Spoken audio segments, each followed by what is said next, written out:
Thank you. You may be seated. Ladies and gentlemen, let's go ahead and start off with state your first witness today. Yes, Your Honor. The state will call Lieutenant Colonel Stephen Chetlak.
Raise your right hand. You swear to tell the whole truth, nothing but the truth, so help you God? I so affirm. Okay, go ahead and make sure you speak loud enough with the microphone. You can adjust it when you need to. State your witness. Thank you, Your Honor. Lieutenant Colonel, can you please introduce yourself to the jury? My name is Lieutenant Colonel Stephen Michael Chetlaw. Okay. And Colonel, can you please spell your last name? Yes, that is Chetelat. And is it Stephen with a V? Stephen with a V, yes. Now, Colonel, where do you work? Currently, I work at Maxwell Air Force Base as a student. And I said that you're a lieutenant colonel. In which branch? The United States Air Force. I am a reservist. How long have you been in the U.S. Air Force?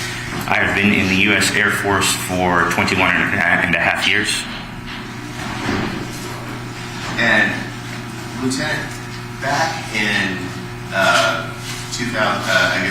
mid-2018 into 2019, where were you stationed? Here at Lackland Air Force Base. And what were your job duties at that time? I was the commander of the 426th Network Warfare Squadron. And generally speaking, what did that squadron do? Cyber defense for the Air Force networks. Did you supervise several individuals under you? Yes, I had approximately 120 individuals under me. And during that time frame, did you have a Andre McDonald? Was he one of the individuals that you supervised? Yes, Andre McDonald was one of the individuals I supervised.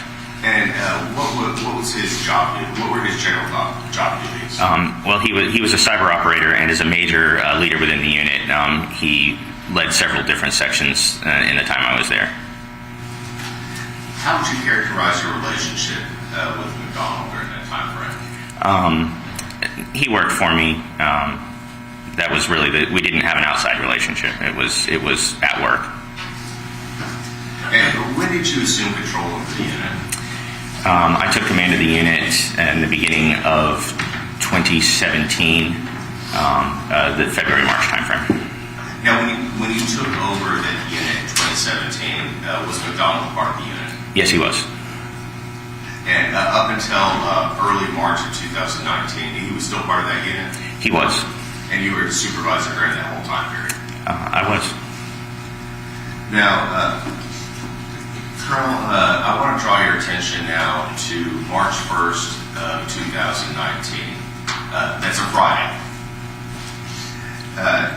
Now, that morning, did McDonald come to work? He did come to work. Now, later that day, Colonel, did you receive word that something had happened at his residence at 1042 Saltine Cove? Yes, I did. Now, in situations where a detention or there's some police involvement between an individual under your command, is it common for you to be notified? Yes. And in this case, was that done? Yes. Is that a coordination between Air Force personnel as well as whatever agency it may be, in this case, the Bexar County Sheriff's Office? Yes, there's coordination that has to happen to get the word to me, figure out who his commander is, and make that happen. Yes. Now Colonel, when something like that happens, what are your duties in terms of somebody under your command? What are your responsibilities? So my responsibilities are to ensure that the situation is fully and properly investigated, and that the individual and the family are taken care of. Now, Colonel, after you received word about the situation at 1042 Solitude Cove on Friday, March the 1st, what steps did you do? I coordinated with my leadership and with Bexar County Sheriff's Office to get an understanding of the situation. Once I had the full understanding and had completed other duties for the day, I went over to his residence to check on the individual and to get eyes on the situation. Now, Colonel, so you said that you went over to the location at 1042 Solitude Cove. Did you go by yourself on that day? I did go by myself on that day. In your personal vehicle? Yes. Do you recall roughly what time of day you arrived at the residence? Probably about 10:15, so 9:45. And do you recall how you entered into the neighborhood? There's a gate to the neighborhood, and I was given the gate code by one of the law enforcement officials there. And so I used that gate code to get in, and of course his residence is right by the gate. Now, Colonel, once you entered into the neighborhood, did you see a police presence there? Yes, there was a substantial police presence at that time. Now, Colonel, were you allowed to speak to McDonald at any time? I was allowed to speak to McDonald. Were you able to assess any concerns that he had? Yes, I made sure that he was not being, treated unfairly or anything crazy. And then I also, he hadn't had anything to eat for quite some time, so I went down the street and got him something from Sonic. So after you went to go get him some food, did you return to the residence? I did. And were you allowed to give him that food? Yes, I was. Now, were you allowed to, you said that you were able to speak to McDonald about any concerns he may have. Did you talk to him about the situation? Not on a lot of detail. I didn't. Mostly, I maintained my questioning in the areas of his welfare and his family's welfare. Did he ask you about his wife? I don't recall. Now, Colonel, how long were you at the McDonald residence? For about 3 hours, very roughly. Do you recall roughly what time you left? I left around 12:45, I think it was. And so 12:45 in the morning? In the morning, yes. Now, Colonel, when you left, was the Bexar County Sheriff's Office still conducting business? They were. Was McDonald still being detained while they were doing that business? He was. Did you have any knowledge as to how much longer that was going to take? They indicated that it wasn't going to be a lot longer. They were expecting to wrap up within an hour or so from that point. Now, Colonel, of course, this is March 1st is a Friday. Going into March 2nd on Saturday, did your unit have any responsibilities or anything scheduled for that next day? Yes, as a reserve unit, that was our drill weekend. So we had full duty starting at, most folks arriving around between 6:30 and 7 o'clock, and a full day of duty. And Colonel, just kind of generally, what is a drill weekend? When you hear about the reserves and the 1 weekend a month and 2 weeks a year, that's your 1 weekend a month where the entire unit gets together, ensures everybody's current on training, and takes care of whatever business we need to make sure that we're ready. I assume it's kind of an all-day event? It is an all-day event for both those days, yes. Now, Colonel, based upon the situation on March 1st at the McDonald residence, did you give any instructions to McDonald in terms of his responsibilities for showing up for that drill weekend? I told him that I would be by to coordinate with him because my understanding was that he would not have a vehicle at that point. So did you excuse him from going through that drill weekend at that time? I excused him from showing up Saturday morning and I intended to coordinate with him and have him participate potentially in the rest of the drill, depending on the situation. But your plan was then to later follow up with him, depending on the situation. That is correct. Now, Colonel, did you return to the McDonald residence on Saturday, March the 2nd? I did. And was that part of that follow-up that you just talked about? That was the follow-up that I talked about, yes. Now, Colonel, did you return by yourself, or was anyone with you? One of my other officers was with me, Major Renzo Hernandez. Is Major Hernandez also in your unit under your command? Yes, he was also under my command. Now, what was the purpose of taking Major Hernandez? Major McDonald and Major Hernandez had gone to training together, so they were more familiar with one another. They were closer to one another, as well as just having another person, given that the situation at that point was already on the news and things like that. Thought it wise to have additional eyes and ears. Now, Colonel, I assume you had responsibilities during that training that began at 6:30 in the morning on Saturday, correct? Correct. So what time were you able to come to the McDonald residence on Saturday, March 2nd? I believe we arrived there just before noon. Do you recall, how did you enter the neighborhood? Again, through the gate. This time it was Major Hernandez had used the code that he'd been given previously on a visit. So that's how we got in that morning. Do you know where you received that code? I assumed that it was, I do not know. I assumed that it was from Major McDonald. Now, Colonel, when you and Major Hernandez arrived at the residence, I believe you said just before noon on Saturday, March the 2nd, what did you observe? We observed one car in the driveway, and when we arrived, knocked and went up, and Major McDonald let us in. He was preparing a bucket to do some mopping, and there was some pet waste on the floor that he was cleaning up. Colonel, do you recall what vehicle was in the driveway? I do not recall which vehicle it was. Colonel, did you prepare a statement to the OSI detailing your involvement as to these days on March 1st and March 2nd? Yes, I wrote up a short statement summarizing the activities. Now, will looking at those statements help you refresh your memory as to what Sure. Your Honor, approach. Yes, sir.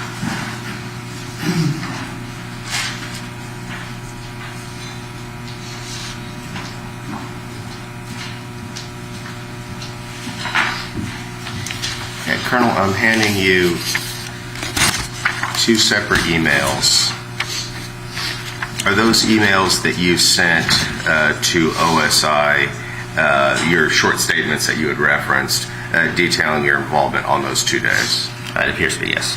And Colonel, if at any time you need to refresh your memory, certainly feel free to look at it. Just don't read out loud from it. Okay.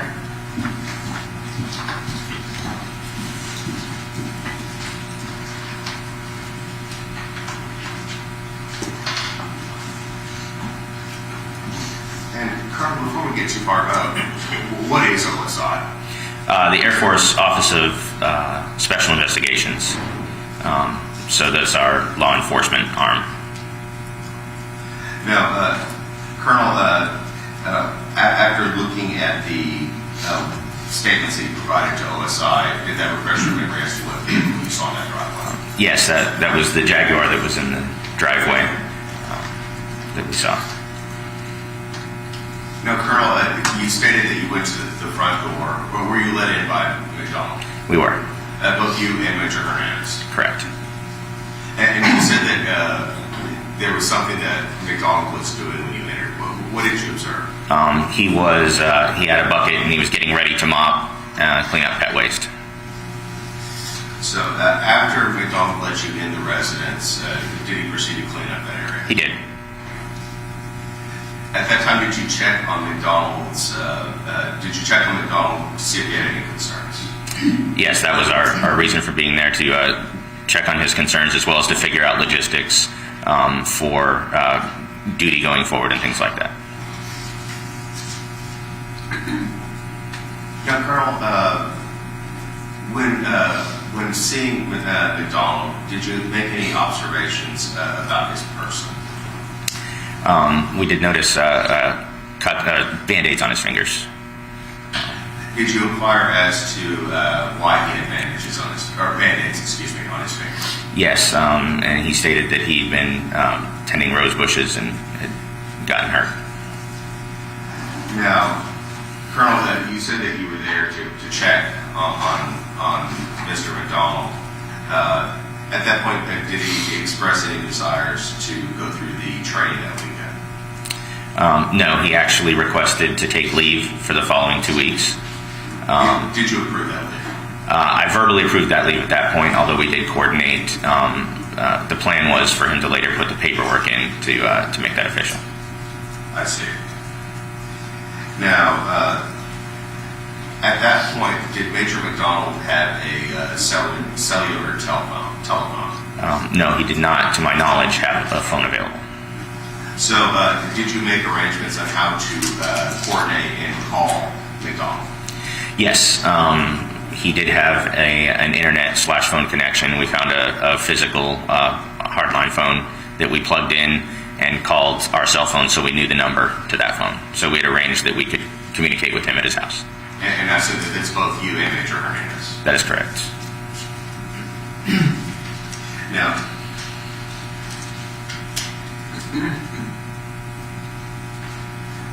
Now, Major, was there any coordination? You said that his cell phone was no longer present, at least to your knowledge.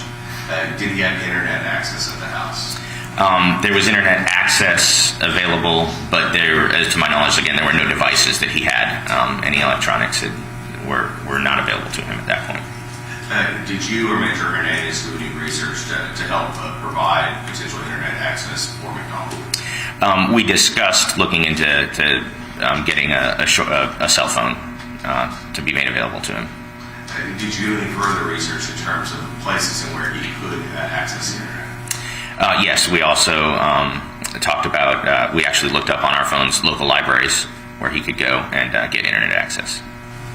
And you gave him that information, I assume? We did. That was Major Hernandez, I think, who looked that up and shared that information with him.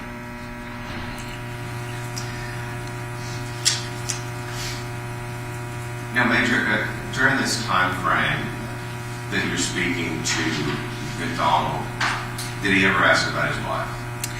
I don't recall if he did. Not to my knowledge. Not to my remembrance. How would you characterize his demeanor when speaking to him? His demeanor was common level, as it generally was. Under the circumstances, did you find it peculiar? I found it potentially peculiar. By mirror imaging, I thought that I would probably be bouncing off the walls type of. But I did consider that it was possibly within the range of how one might react in that kind of a situation, to be more insular rather than active. No, Major. I'm sorry, Colonel. I may have been mistaken. When you spoke to McDonald, did he also indicate that some family may be coming in from out of town? Yes, he had indicated that he had plans for family to come in from out of town, and that was part of the justification or the rationale for the leave and things like that. Did you speak to him to kind of help potentially coordinate any of those plans? At that point, I didn't do a lot of coordination because he still had a vehicle, and so he had plans to take care of that situation. So really, my coordination at that point focused on ensuring that we got the leave paperwork done later and everything. Now, Colonel, previously you had stated that that you were surprised to see any vehicles at the house, the Jaguar in the front and the front driveway. Did you ask McDonald about any other vehicles at the house? I think we did end up, I don't recall, I left there with the understanding that he had the Jaguar as well as the Porsche in the garage still at the house. Did he express to you that the Porsche was in the garage?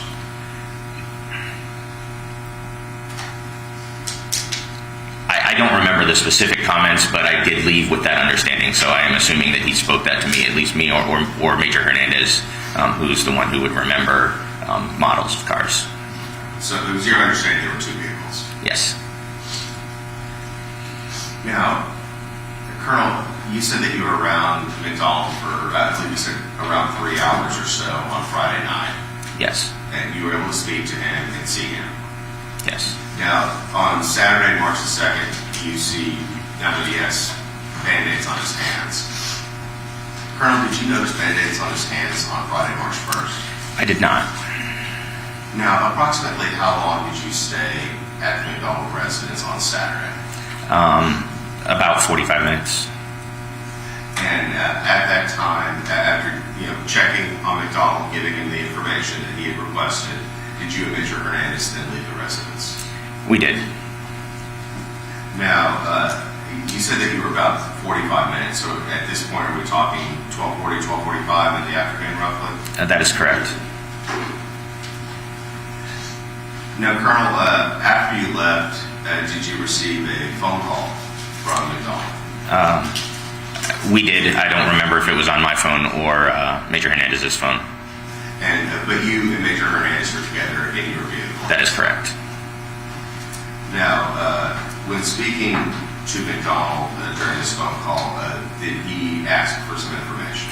Yes, he requested information on a repair place for a garage door. Did he express why?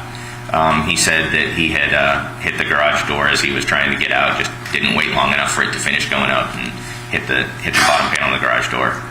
Now, Colonel, you said that you had left around 12:40 roughly in the afternoon. Roughly how long after you and Major Hernandez leaving did you receive this phone call from McDonald? It was 10 or 15 minutes. It was not long. Did you and Major Hernandez give this information to McDonald about the garage repair place? Yes, I believe that Major Hernandez looked up a place and gave the information to Major McDonald. Now, Colonel, you were made aware on March 3rd, 2019 that McDonald was arrested for tampering with evidence, correct? Correct. Now,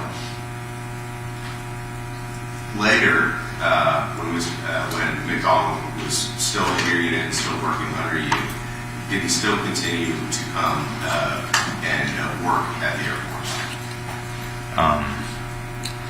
After he was released, he did continue some duties. He would come 3 times a week to maintain fitness, and then most of his duties we then covered by telework. We issued him a laptop, which he used from his residence. So he worked remotely for the most part? That is correct. And would come 3 times a week for PT, physical training, that type of thing? Yes. Did you have interaction with him during that time frame? I had some interaction with him. Most of that interaction was focused on, just general checks on his welfare and to make sure that he was comfortable with, that things were moving correctly. Now, Colonel, during that time when you had interactions with McDonald, did he ever ask about his wife? No.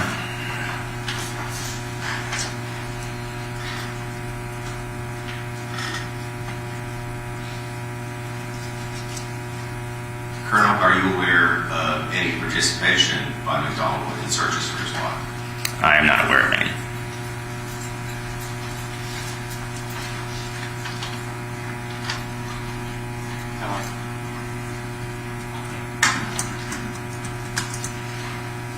Colonel, just stepping back for a moment.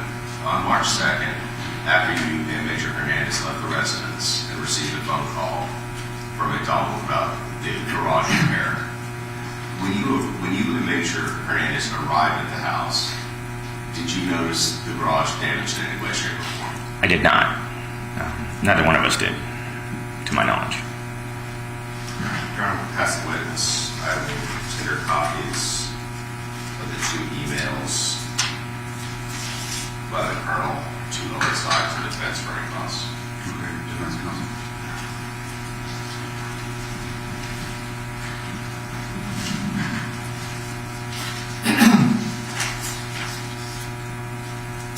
Morning, Lieutenant Colonel Chetland. I'm John Convery, and I think we met at least once before. Is that correct? I believe that is correct.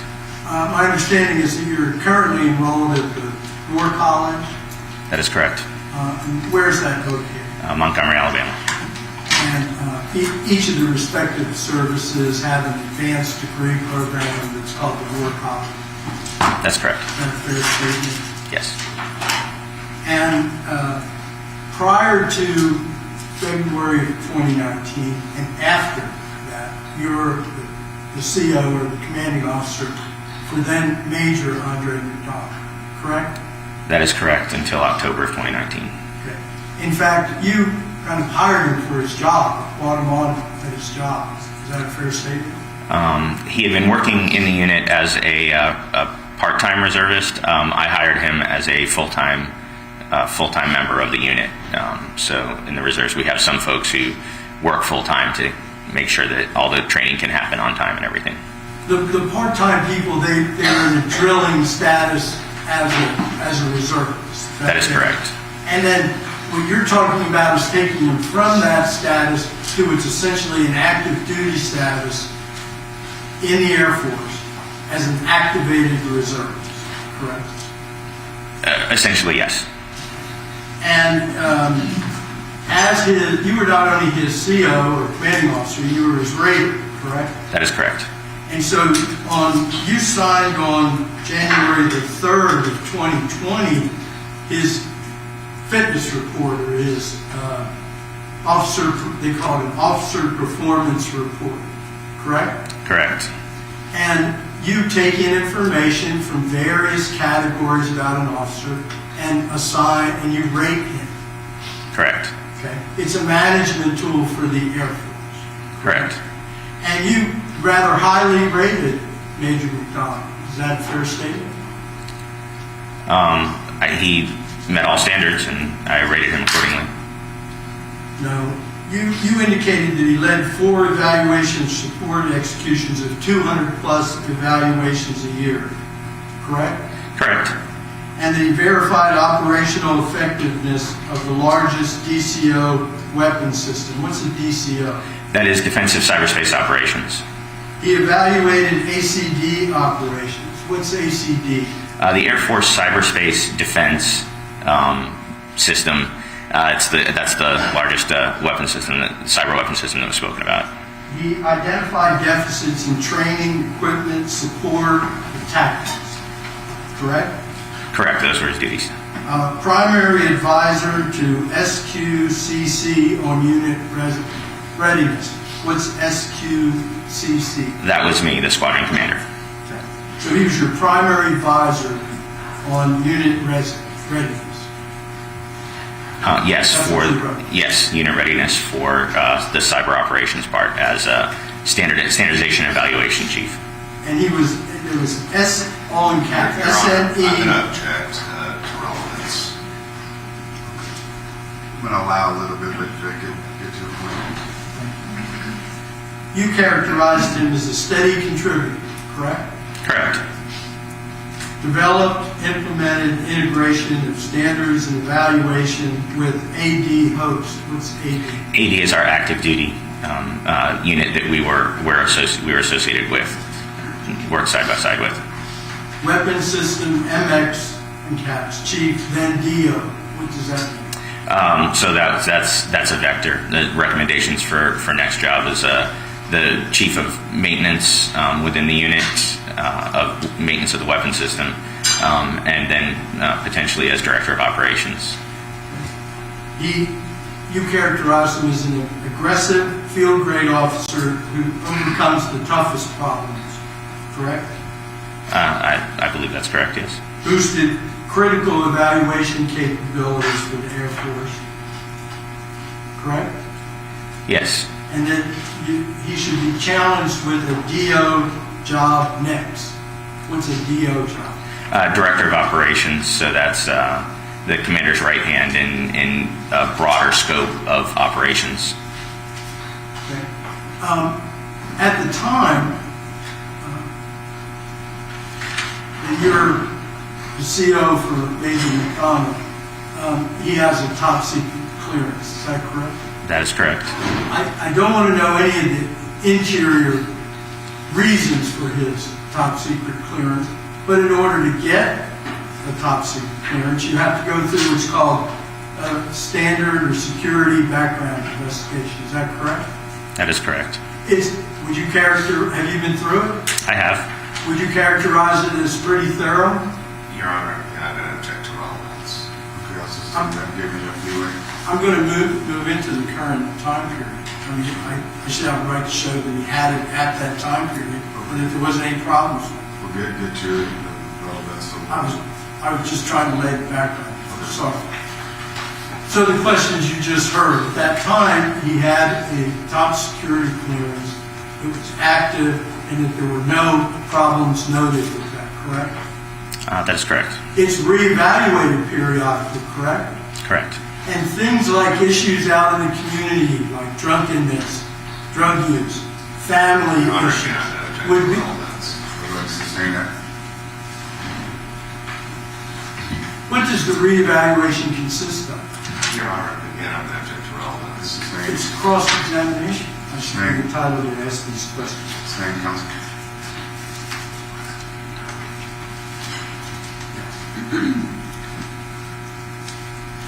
During your time period as commander, up to and including what you've talked about today, Major Andre McDonald had no disciplinary issues, correct?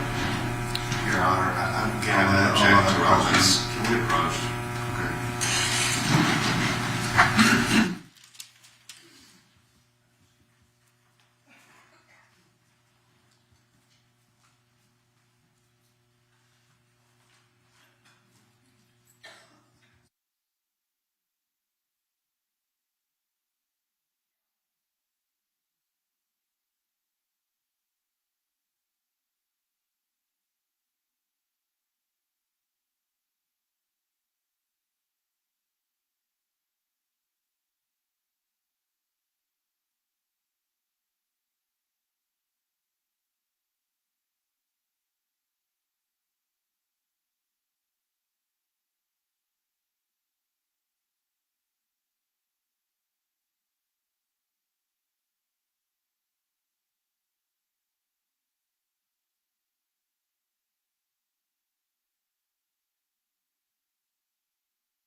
As his commanding officer, at this time period, I was just asking you the same question, that you're not aware of any disciplinary actions that were leveled against Major Andre McDonald prior to this. That is correct.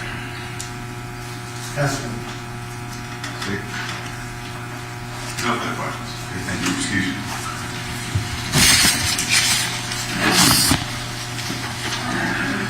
Your Honor, I give you excuse to return to work on. That's. You don't need a free call.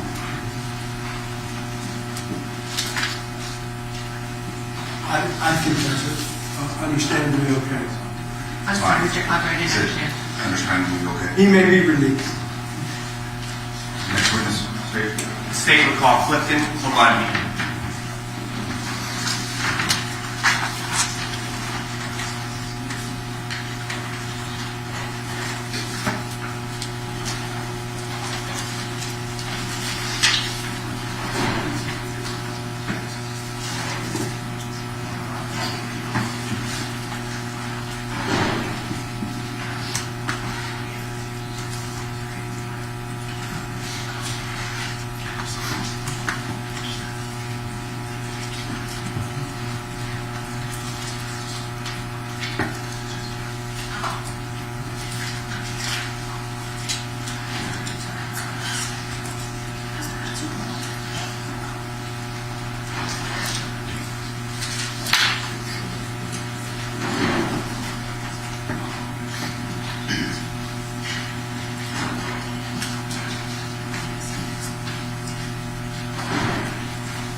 raise your right hand.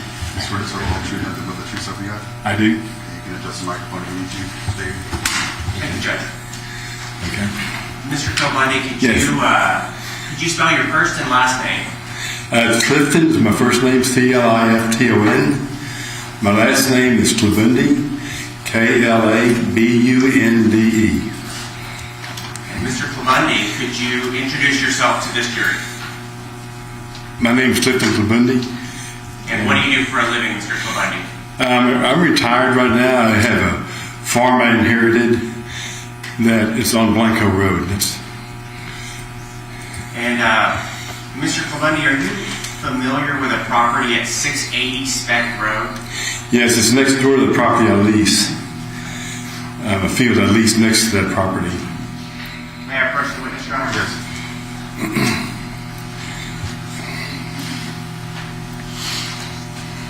Mr. Kilbundy, I'm going to show you two maps marked States Exhibits 410 and 411.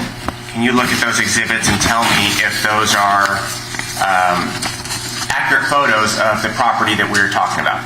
Yes, it is. Okay. Do they truly and accurately give an overlay of what that property looks like from a satellite photo? I would believe so, yes. Do they appear like they've been altered or changed in any way that you can tell? I can't tell. State would offer States Exhibits 410 and 411 pending any objection from the defense.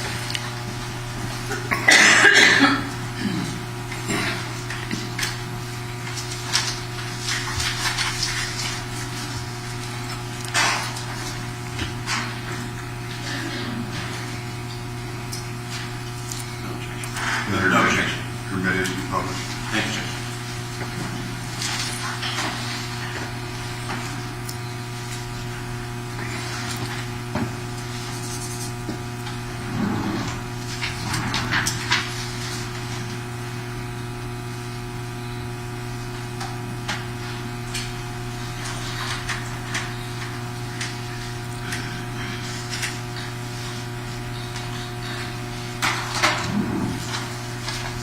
Mr. Kilbundy, first I'm going to show you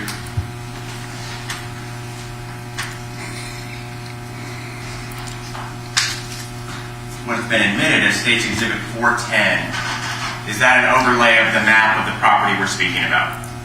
Yes, it is. Okay. And on the left side of the picture, there is a road running from the bottom of the picture to the top. Can you It should be Blanco Road. That's Blanco Road? Yes. And what road is this that runs through the middle of the picture? That's from left to right? Specs Road. I'm sorry, I didn't get into your question. What road runs from left to right in the middle of the picture? Specs Road. Okay. And there's some words right here that say 680 West Speck Road. Is that the property that we're speaking about? That's correct.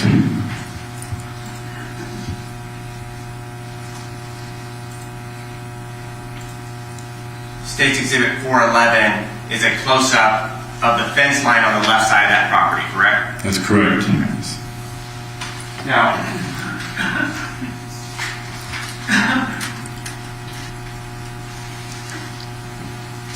Mr. Kilbundy, you said you're familiar with that property in that area, correct? Yes, I used to live out there. And can you just generally tell the jury where that is in relation to San Antonio and Bexar County? It's north of Bexar County, just inside of the Bexar County line, across the St. Louis Canal County. It's the northern part of the county. And you mentioned on the left side of that picture, that's Blanco Road. The same Blanco Road that comes out of 1604 eventually ends up right That's there. correct, yes. I'm sorry, ends up. The same Blanco Road that comes out of 1604 is that same Blanco Road that ends up right there, correct? Yes, it is. Mr. Kilbundy, can you just generally describe like kind of how that area is? It's very weedy. That area has not really been worked. It's just a weedy, brushy area. Is it kind of a rural part of Yes, your it county? is. It's very rural right there. What type of activities are done on those plots that we see there on States Exhibit 410? Are you talking about this? There's a soccer field further down from there. Sure. And there's a horse farm also just down the road from there, within less than a quarter mile. Sure. And then on those plots of land that we don't see buildings on, what are they used for? That was a cattle lease. So, Mr. Kobani, do you know who owns the plot on 680 West Spec Road? Yes, I do. And who is that? It's Warren Schiltz. And back in July of 2019, did you have a reason to be on that plot? Only reason I was on that plot because a friend of mine had leased the property for a number of years, and he had some livestock on that property, and two cows that were struck. We don't know what happened, but they had about a year and a half before all this, they were laying on the brush line, that fence line. A friend of mine wanted me to go down and retrieve those heads, and that's when I went down to retrieve those heads, is when I discovered the remains. You said, so you were there on July 11th of 2019, you were going to recover a cow head, correct? That's correct. And what would be the reason you were recovering a cow head? The friend of mine that used to lease the property, he had a friend that wanted to, they use them for yard decorations, and he wanted me to get that for yard for his friend. And I had gotten permission from Warren Schiltz to enter his property. And how long, on July 11th of 2019, when you were out there, how long approximately do you know that cow had been out there? Well over a year, maybe a year and a half. Did you go out there on foot? No, previously than that I saw several rattlesnakes out there, so I took my small tractor and went out there to pick up those cow heads. And as I drove out there, like there's a very weedy area, but where I found the remains was right in front of the articles I was trying to pick up the cow's head. So tell the jury you're on your tractor, and do you know exactly where the cow bones are? I knew about the vicinity, about where it was at, because like I said, it was very weedy and brushy there. And that's why I was originally looking for the cow's head. But before I found the cow's head is when I saw the remains there. And when you saw the remains, what was the thing that you saw that made you realize that wasn't a cow? Well, the first thing I saw was a skull. And so I called the owner up and told him what I discovered, and he came down, and then right after we called the sheriff's department. Did y'all touch or disturb any of the No, things y'all saw? we didn't get close to it. May I approach her?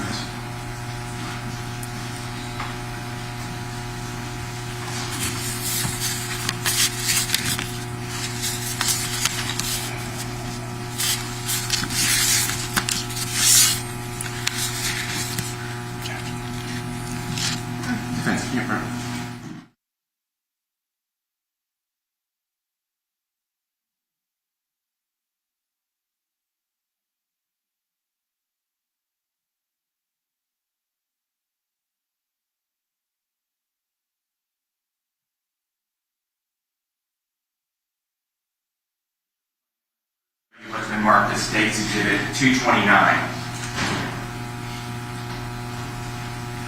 Is that what you happened across? Yes, sir, it is. And I'm also going to show you what's been previously admitted as State's Exhibit 225. Is that kind of a photo of the area? Like kind of the... Yes, it is. The brushy, grassy area. Sure. And it kind of shows you the landscape that we're looking at in this particular area, correct? Correct. I'm also going to show you State's Exhibit 228. Again, is this the tree line and the vegetation you're talking about? Yes, it is.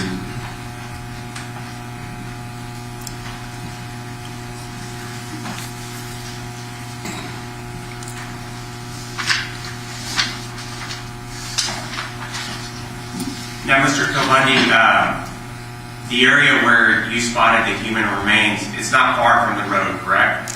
I'd say it's about 40, 50 feet off the road, off Specs Road. Are there things about the vegetation or the landscape there, though, that make it difficult to see? Yes, it's a weedy area, and I said the weeds were anywhere from at least a couple of feet tall, so there's no way you could visibly see anything from Specs Road. Were you able to see these things from some distance, or did you only see them once you got closer up to them? I only saw them when I got close up to it. This happened in July of 2019 when you found this. Would those weeds, or would there still be that type of vegetation during, say, February or March? They just stay dried up and they stay standing, yes. At that time, was the landowner cutting the grass during the winter or anything? There was no disturbance around the area. And Mr. Kobani, you're familiar with that area. Can you tell me a little bit about back in 2019, how active an area is that, let's say in the middle of the night? It's very rural. There's very little traffic at night to that area. Is there much light out there? There's no light out there. In the middle of the night, is there going to be a lot of through traffic, I guess? Like I said, it's rural and there's very little traffic that road at night.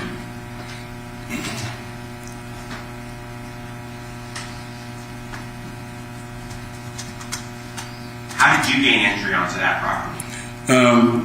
I used to lease that property years ago, and I have a gate that goes from one leased property to the other, and I was able to. That's the reason I called the owner. We had to go over and he knew those cows' heads were there, so he gave me permission to go down through the gate. I had access to that part of the property because he keeps the gate locked on Specs Road. So the gate on the Spec Road is locked. That's correct.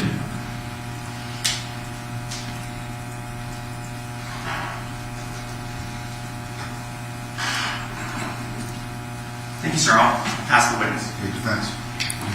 Good morning, Mr. Good morning. I'm John Hunter. I represent Andre McDonald.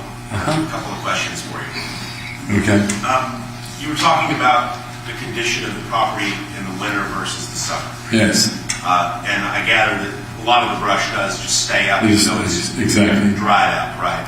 Yes. But fair to say there is less vegetation in the wintertime than there is in the summer. Well, the weeds stay there. They just go dormant. Right. But I mean, their leaves fall off. They're Yeah, on the fence line, yes. okay. I want to ask you a couple of questions about just the general layout. In 2019, the gate to this property was somewhere over on this side, the east side of the property. On Specs Road, yes. Okay. And you found the body. Is this the fence line or is this the fence line?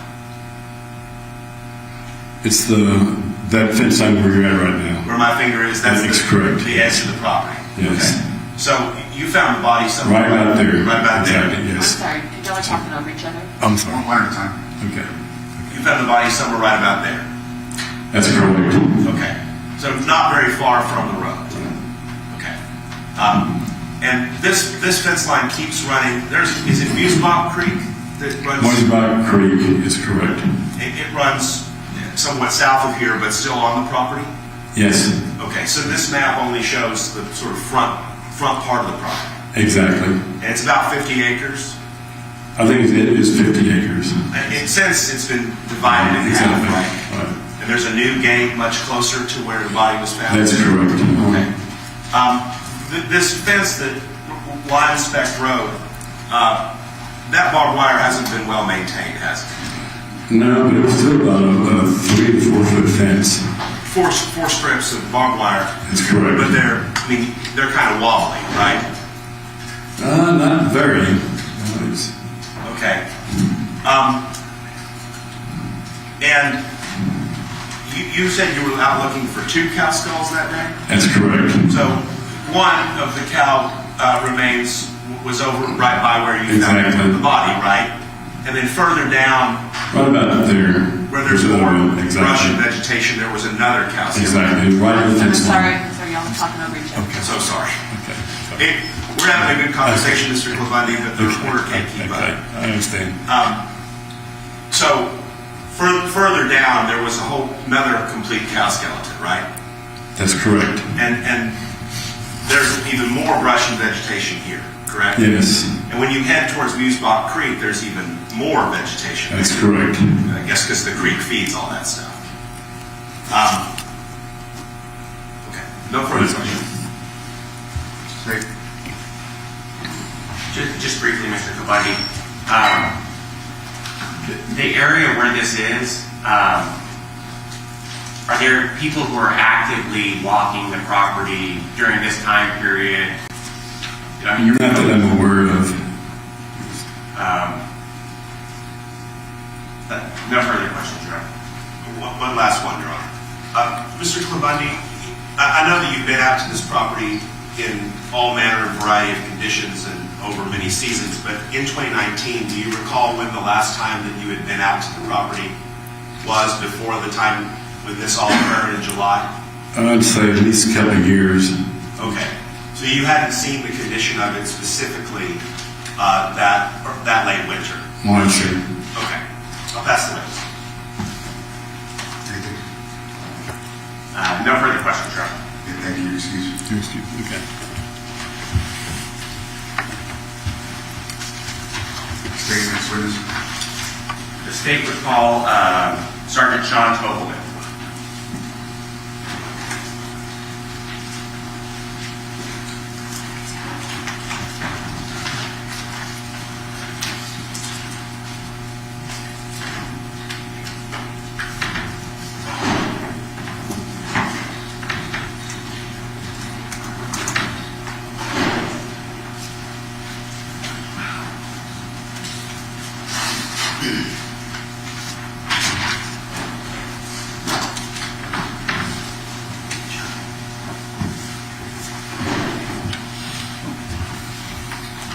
Raise your right hand. Swear to tell the whole truth, nothing but the truth, so help you God. I do. Go ahead, state.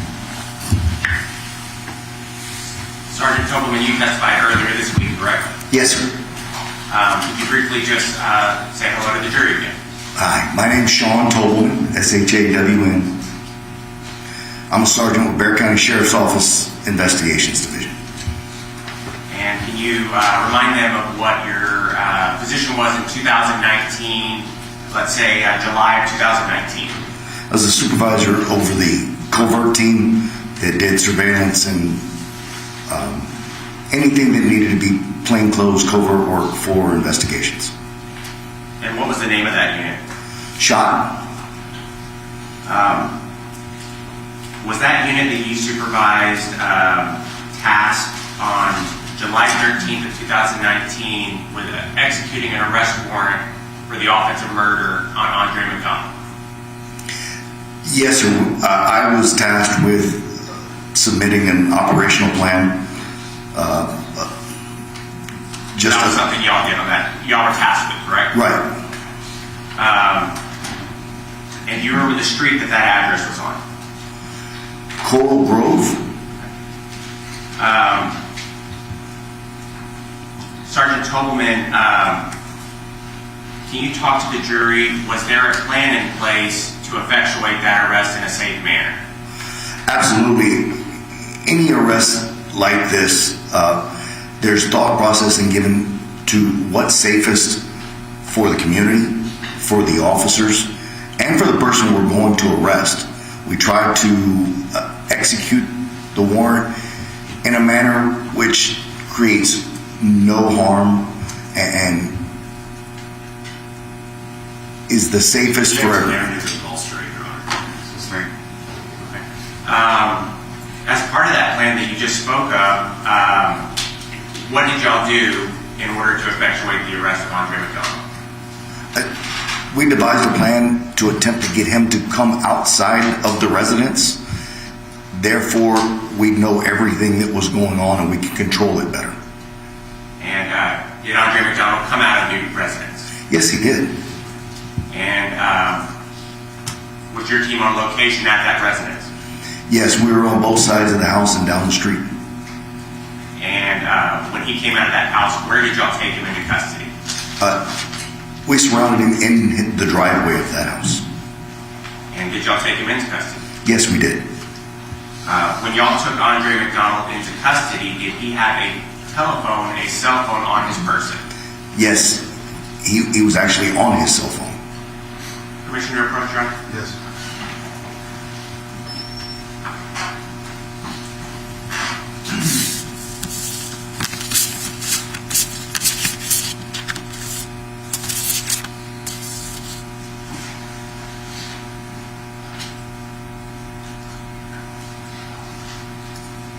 Permission to publish, Judge? Sergeant Tolman, I'm showing you State's Exhibit 348. Is that a photo from that day? That is Okay. And you said that he was on his telephone when y'all took him into custody. correct. Okay. Was that phone collected from him, from Andre McDonald? Yes, it was. And would that have been passed on to the Bexar County CSI unit? Right. They were around the corner and we handed it off to them immediately.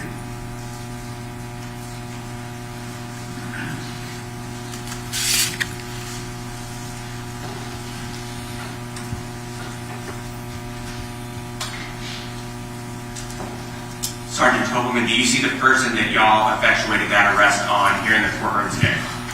Yes, sir. Can you point at him and identify him by an article of clothing that he's wearing? Absolutely. He's to my left in what appears to be a gray suit jacket with a multicolored gray tie. The record reflect that he's identified the defendant, Andre McDonald, and the state will pass the witness. No questions. Okay, thank you. Excuse me. State next witness.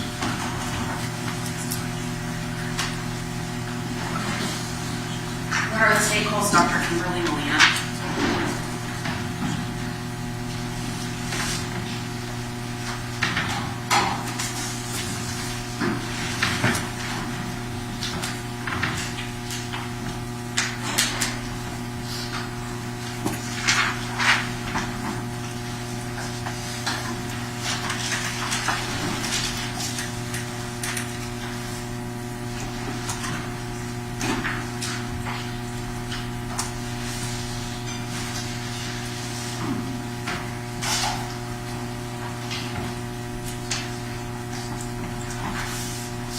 Madam Mayor, we approach.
last couple of years.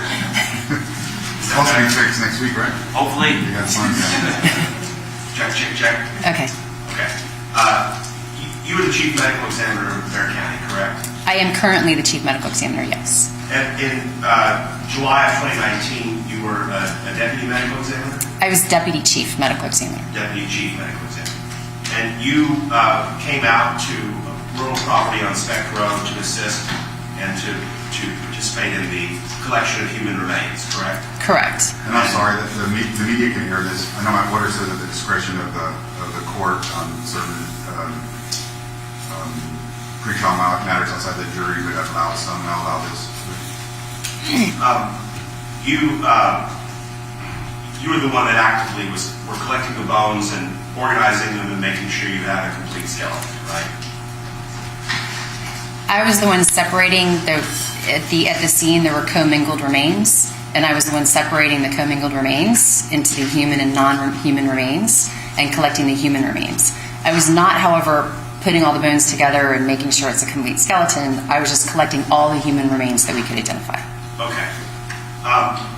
So I have just a couple of questions. First about that process, and then about your participation in authorship of the autopsy report that later was to come, okay? So first I want to ask you about the collection process. I gather, will testify that you had formed an opinion about whether the bones that you collected were human versus bovine, right? I guess I will have an opinion. I mean, I collected human bones, so that decision was made at the scene. Okay. So, as far as that process is concerned, what training do you have through your credentials to make the determination about whether a piece of bone is human bone or cow bone? Well, I'm a board-certified forensic pathologist with the American Board of Pathology, and part of our training is the identification of human remains and the identification of trauma and the examination of skeletal cases, which would be bone cases. Okay. And when you come to a situation where you're dealing with bones that are unburied and out in an open field like that, you have training specifically with handling that kind of a circumstance? Yes. And what does that training entail? Anything specifically in terms of the protocol for how remains are collected? It depends on the case. We don't have a specific protocol per se. We document the scene and we gather the bones and identifying the bones once we identify that they're human versus non-human. Okay. Fair to say bones that are out in the elements are subject to all manner and variety of disturbance prior to being discovered, right? That's possible, yes. They could be moved by scavengers. Yes. The elements, rain, wind, those kinds of things may move the bones from the original position that they were in, right? That's possible depending on the terrain. If there's, say, water flow or something, it would just depend on the terrain. But yes, it's possible. But fair to say, unburied remains may move around between the time that they were deposited and the time that they're found, right? They may be moved by external forces, yes. Right. Right. I'm not saying this isn't the Bible. The bones don't get up and walk, right? Correct. But certainly that's a concern when you're trying to collect bones in that kind of an environment. Correct. It's something that we look for. And of course, remains could also have been disturbed by people that may have happened upon it and not reported it. That's possible too. So the positioning of the bones has evidentiary significance in and of itself, right? Sometimes, yes. Okay. When you say sometimes yes, what factors make that something you're concerned about versus when you don't concern yourself with it? Well, oftentimes when we are collecting the bones, we aren't aware of how the bones got there or what the circumstances of the death are. So we don't really know what's significant or not. So that's why we document everything, because you don't know when it's going to be significant. Okay, so documentation of how you find the bones and what position they're in is a critical part of that process, right? It's part of it, yes. And so that needs to be specific enough that you can understand both generally where the bone was found and where the bone is found in relation to other bones of the skeleton, right? Generally, yes. And so, are you trained in a proper protocol to make sure that that's done in a way where the evidence can be properly understood later when you get back to the lab? Yes. And can you explain that for me? What is that protocol? Again, it depends on the case, but again, if bones are separated, then you'd want to document where the bones are found in the area, from the separated bones to the main bones to the anatomic position of the bones. Again, it depends on how you're excavating, and quite honestly, if you're excavating, are the bones buried, are the bones on the surface? So it just depends. I couldn't go through an entire protocol because it is case dependent. Okay, well, let's focus more on this case then, so we can have a little bit better context. These bones were found in an overgrown field, right? They were found in a field, yes. And they're intermixed with other animal bones, correct? Intermixed with animal bones, yes. And some of the bones are very prominent, and other bones are kind of harder to see when you just look at the scene from, if you're just coming upon it and you look, some of the bones are more obvious and stand out than others, right?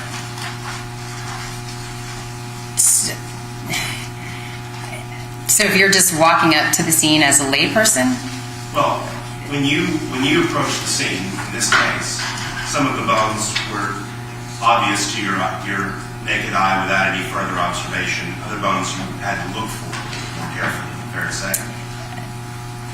I suppose so.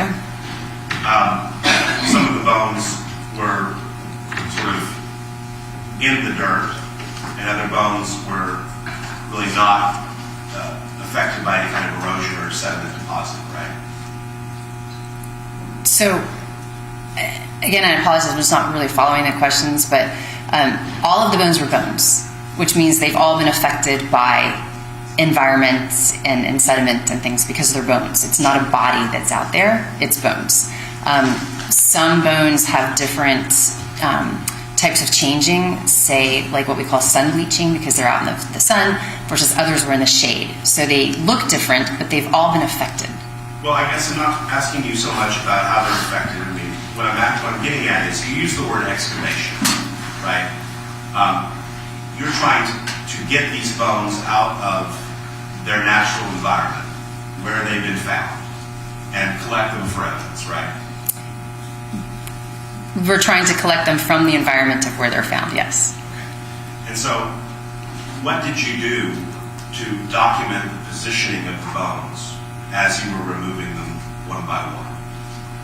Oh, well, when we document the scene, we take photographs of the scene of where the bones are, and we prepare a narrative of how the bones were found. We don't actually document all of the bones one by one. Most of these bones were in an anatomic kind of relationship, so we didn't feel the necessity to document each exact bone and where it was. In order to do that, we would have to be doing a full anthropology at the scene, which we are not doing, and that is not the best location in which to do an anthropologic assessment. Okay, so let's talk about that for a second. What training do you have in anthropology specifically, forensic anthropology? Again, I'm a board certified forensic pathologist, so our training includes forensic anthropology training. Okay, and the first step when you come upon a body in circumstances such as these is to make sure that the way you collect the bones does not compromise any evidentiary value they may have in the position that they were found in, right? Correct. And so, in this case, did you lay out a grid to show where the bones were in relationship to one another? No. Did you do any kind of schematic or diagram to indicate where the bones were found in position to one another? No, we took photographs. Okay. Did you go back and try to correlate where each bone that you found was accounted for in each of the photographs? No. Okay. There were portions of the skeleton that were not recovered, correct? I honestly do not know. I don't have the report. Okay. I wouldn't be surprised though. When you When this was fresher on your mind, you participated in generating the autopsy report in this case, correct? No. You didn't write any report of your own? So the reports that were written in this case were written by Dr. Feig, who was the forensic pathologist who actually did the anthropologic assessment, as well as Dr. Gail King, the forensic anthropologist. And then the investigative report was written by Investigator Torres from our office, who was also present at the scene. So I did not write nor generate any of the reports. Okay. And so fair to say nothing that you did at the scene was individually documented by you in writing? It was individually documented by me? No, it was documented by Investigator Torres. And all of the anthropological work that was done in this case was done in the laboratory, not in the field, correct? Correct. Okay. Well, aside from separating the human and non-human remains, that was done in the field. Okay. Now, what opinions do you intend to offer in this case based upon your observations in the field that day? I intend to answer the questions asked, but I understand that I'm mainly here to testify about the separation of the human and non-human remains that were present at the scene. Okay. Do you have any opinions regarding the conclusions of the autopsy report that were prepared in this case? No, not today. Okay.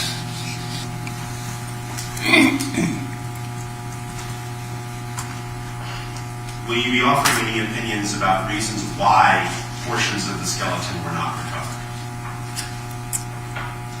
If asked, I can give an opinion. I don't know if I'm going to be asked. Well, I'm asking you now if you would please tell me what's your opinion as to why portions of the skeleton were not recovered. Oftentimes when humans are skeletonized, so we have skeletal remains, oftentimes we're unable to find or collect all of the remains because they are either so small that they've decomposed to a point where they're no longer really bony and identifiable. Also that they're too small. You mentioned things like scavengers coming in. They could have been scavenged out of the area. So it's not uncommon for us not to find every bone on a skeletal case. Okay. And so your opinion in this situation is that it's unremarkable that portions of the skeleton were not recovered? Yeah, I would say it's not uncommon, correct. You would expect that, basically, for a case like this? Correct. Okay. Are you going to offer any opinions about the condition of the bones and whether the condition of the bones indicates attempts to tamper with the corpse, whether any of the bones were removed by virtue of some criminal action or some attempt at obfuscating evidence? So if I understand the question correctly, I just want to make sure whether or not the bones were tampered with after they were bones and bones removed, I would not be offering an opinion on that. No. Okay. And you indicated that it appeared to you that the bones were in an anatomical position.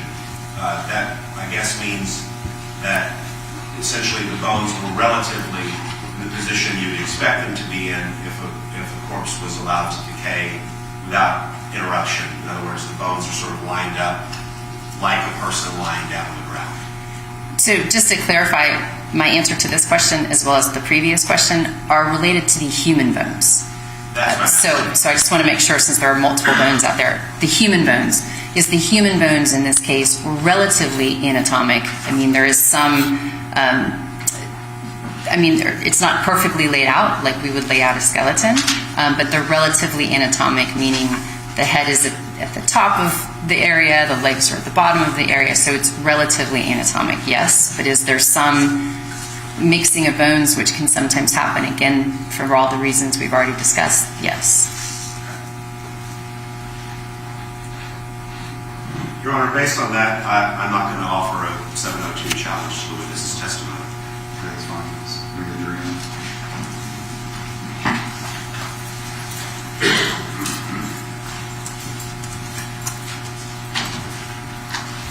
I'm going to swear you in again for the jury. That's fine.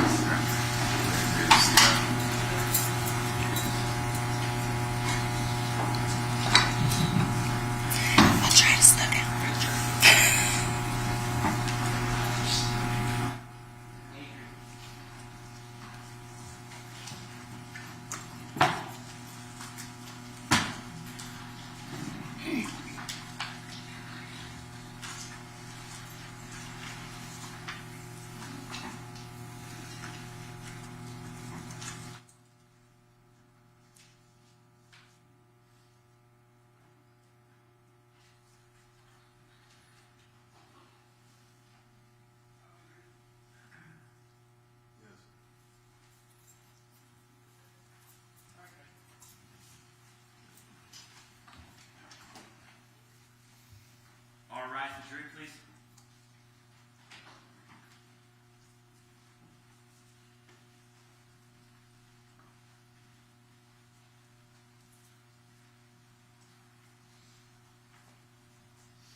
seated.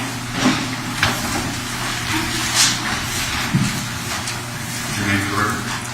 Dr. Kimberly Molina, Molina. You raise your hand. You swear to tell the whole truth, nothing but the truth, so help you God? I do. Okay, go ahead, swear. Thank you, Doctor. Good morning, Doctor. Good morning. Could you please introduce yourself to the jury? Just tell them briefly who you are and what you do. Yes, my name is Dr. Kimberly Molina, and I am the Chief Medical Examiner at the Bexar County Medical Examiner's Office. The Medical Examiner's Office is tasked with investigating certain types of deaths. We are tasked by law, and mainly we investigate non-natural or unknown deaths. And how long have you worked in the role as the Chief Medical Examiner with the Bexar County Medical Examiner's Office? I have been chief since July of 2020 to 2020. And before, I guess, is that a promotion? Depends on how you look at it. Essentially, you're the boss right now, right? Yes. And so before you became the chief in July of 2020, what was your role with the Medical Examiner's Office? Previous to becoming chief, I was deputy chief medical examiner from 2007 to 2020. And then prior to that, I was a deputy medical examiner. I've been with the office almost 20 years. Thank you. And so just give the jury a little background about what sort of training that you have to undergo, what your education and experience is to even become a medical examiner in the first place. So I attended and graduated from the University of Texas at Austin with a degree in mathematics. I then attended and graduated from the University of Texas Health Science Center Medical School here in San Antonio. I completed an internship in family medicine at the University of Arkansas in Fort Smith, Arkansas. I then returned to San Antonio to complete my training in anatomic, clinical, and forensic pathology. I am board certified by the American Board of Pathology in anatomic, clinical, and forensic pathology. And so, I think we all kind of understand moving through the world, like what a doctor does, right? We see doctors, we have doctors. So what difference is it that you do as a medical examiner versus maybe a general practitioner that we might go to and see? So clinical doctors we're all used to seeing, they're there to treat you and to keep you healthy, keep you alive. My type of doctor my job is to figure out why people die.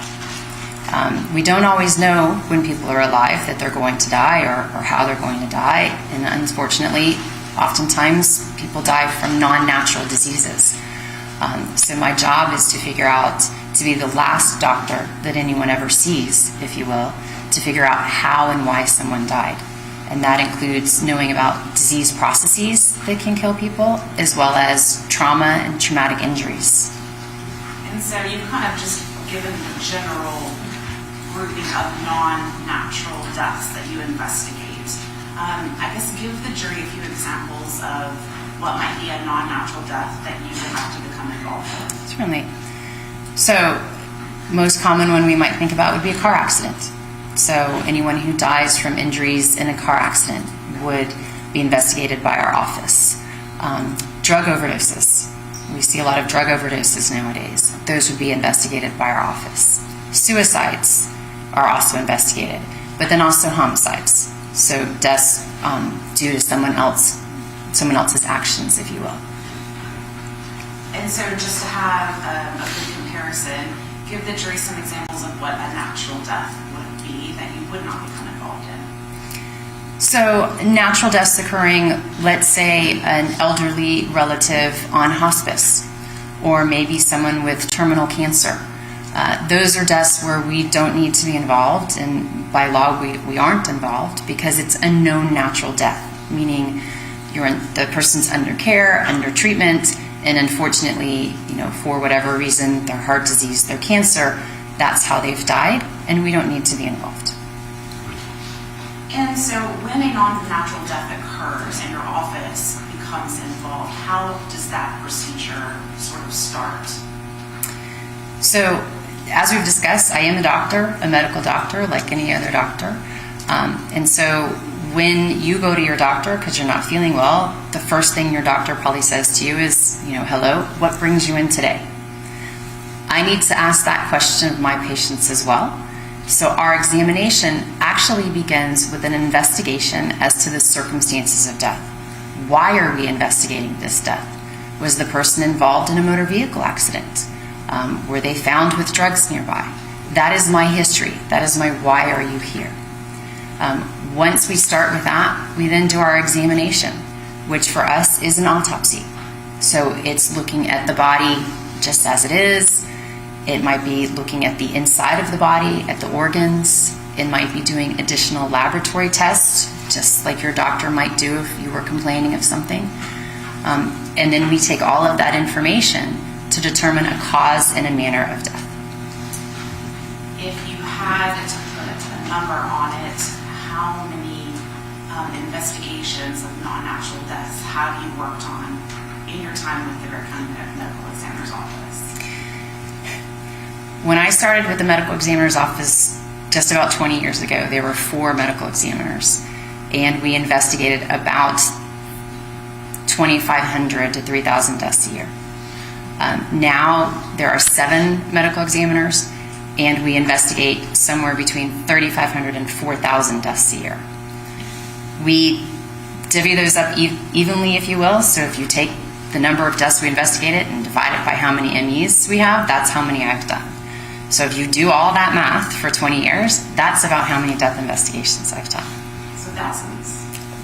Yes. And do you testify often in cases such as this? Yes. How often have you testified? Prior to COVID, our office would testify maybe once a week for our medical examiners, so that would be maybe about once a month. It's been less with the courts not going, but as they get back up, yes, I'm here usually each month, if not more frequently. And then to be clear, just kind of within the realm of law enforcement, are you an arm of law enforcement, or are you something different as the medical examiner's office? So again, the medical examiner's office is actually mandated by law, which means we exist under the Texas state law. And we are completely independent from the DA's office, from law enforcement, from any other agencies. We are an independent agency whose sole duty is to determine the cause and the manner of death. We don't determine crimes, we just find out why people die. And so let's talk about, let's just kind of get to the case that we're here to talk about today. So in July of 2019, you were working in your capacity as the deputy chief medical examiner. Is that right? Correct. And so specifically on July 13th of 2019, were you contacted by a law enforcement agency?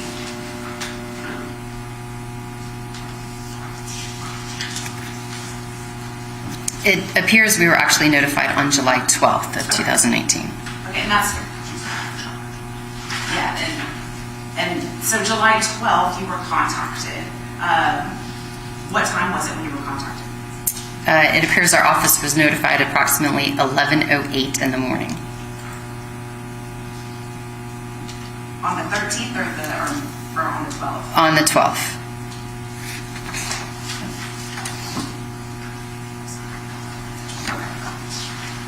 We had a lot of different dates through, sorry doctor, I got that mixed up, that's my fault. So on July 12th, what time was it again? So there were just, for our office too, there's multiple dates. So I can tell you, we were notified on July 12th, 2019 at 11:08 in the morning to attend the scene of some remains that were found. But it looks like we were first notified of the remains on July 11th at, it's 19:30, so 7:30 in the evening. So first notification evening, but then the next day further follow-up. Correct. And so were you tasked with going to a specific location with regard to the finding of some human remains? So yes, I did go to the location with our investigator. And so I guess, what information did you have, if any, going into the scene about what you might be tasked with, what your job or roles might be once you get to the location? So at the time of the report, we were told that there were some potential human remains found and that they were commingled with animal remains. Our investigators are also trained to go and investigate human remains and to collect those remains. However, our investigators cannot make the determination between human and non-human. So the policy of our office is when we have commingled remains, all of the remains are brought into our office and anthropology is done in our office. However, since we were informed that this involved a large animal, specifically a cow, the decision was made for a medical examiner to go to the scene and only bring in the human remains. Cow remains are very large and they're very difficult to transport to our office. So it was a better decision to just transport the human remains. And so kind of explain that difference. So you have an investigator. Is what makes them different from what your qualifications are as to making the decision what is human remains and what are non-human remains?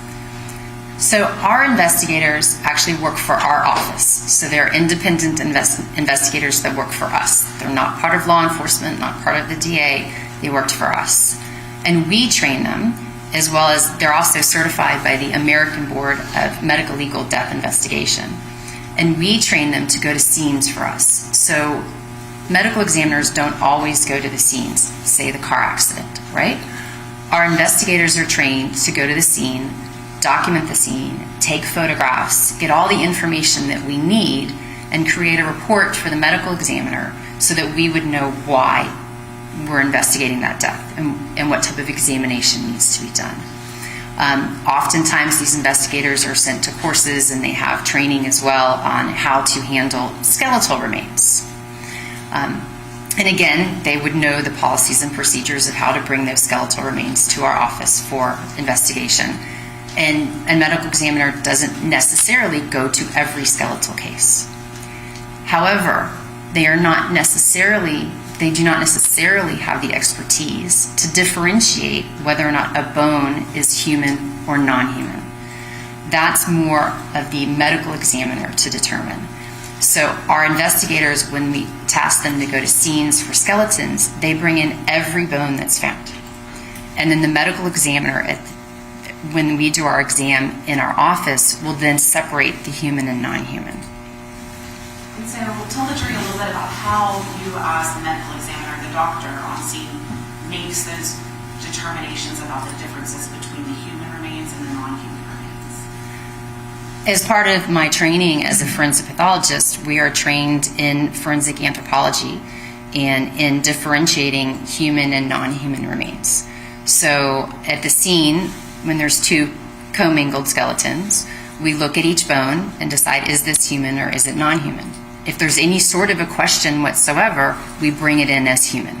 So the only bones that get left behind are the ones that are clearly non-human, and we have no jurisdiction over that.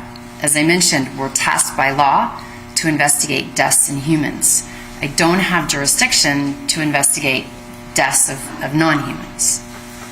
And so, I guess visually, when you're at the scene, and I think it's the spectrum scene we're talking about on July the 12th, are you first making just sort of a visual determination or something else?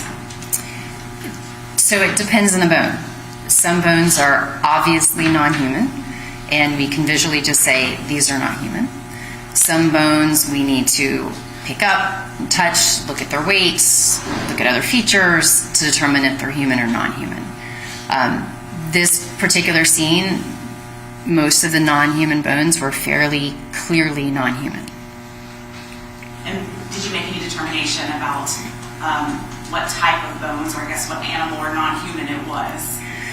So my training actually does not include differentiating animal bones. It differentiates animal and human. In my opinion, the bones that were there were likely bovine, cow.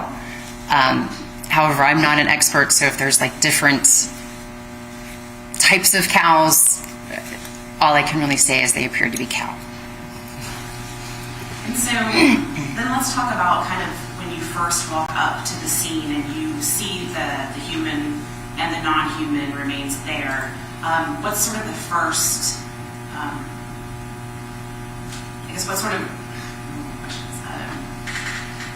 what are you noticing first?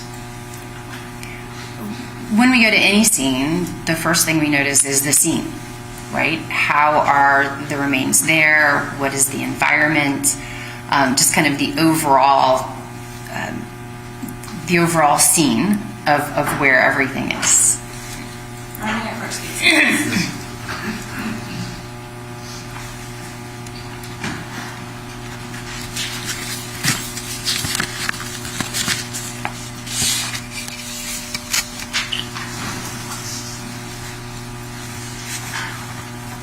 May I publish things that are already admitted? Yes. So Dr. Molina, I'm showing you what has already been admitted into evidence as State's Exhibit 228.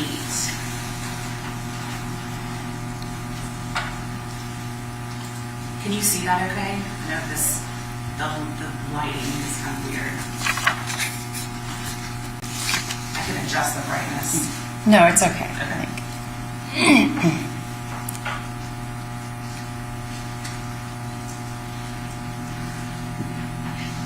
So is this sort of a fair representation in State's Exhibit 228 as to the location of the human remains and the non-human remains as you initially walked up to them? We can only see some of them, but yes. Okay, so this isn't the full view of all of the bones that you were able to find, but just a portion. Correct, and we're kind of looking, I believe we're kind of looking from the side versus kind of straight on, but yes. And then this might actually do a little bit better job. So this is State's Exhibit 229. Can you see that okay? Yes. Okay, and so just kind of describe for the jury in your role as the medical examiner on scene, what are you notating when you first come across these remains? Well, just from this photo and how we can see that some of the human remains are sort of out in the sun, if you will, and that appears to be the head, and then on closer examination will be some of the torso is out in the sun.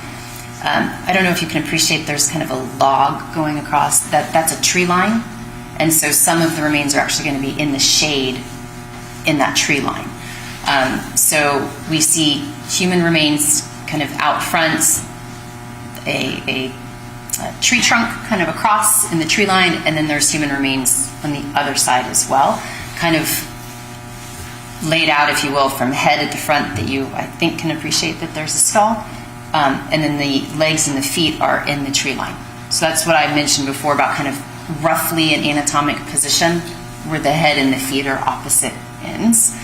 And then what you, I don't think, can appreciate from this photo, but there's also some non-human bones mixed in towards the tree line. And there's more actually even in the tree line as well. Okay, so then if I'm understanding you right, so in State's Exhibit 29, because of sort of this vegetation and tree line and log that you're referring to, are there some of the human remains that you actually can't see in this photo? Correct.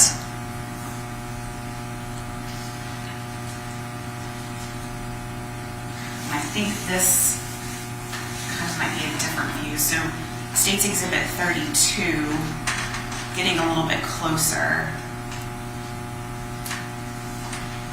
Is this kind of that same log that we just previously looked at, just from a different angle, kind of more of above angle?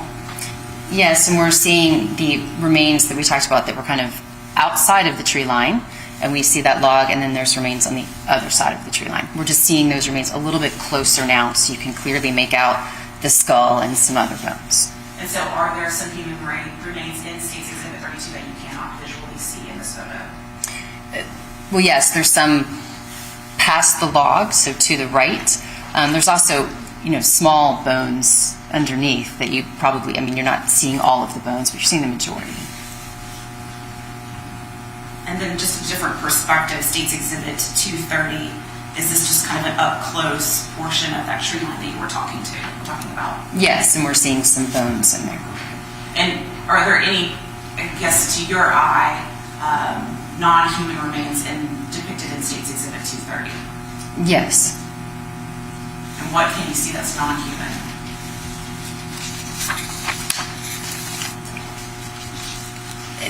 At least from here, again, it's hard for me to see, but at least from here, it appears that we have some kind of larger non-human bones towards the right-hand side. Would it help if I brought the picture closer? That would be lovely. Yeah, there's the pictures.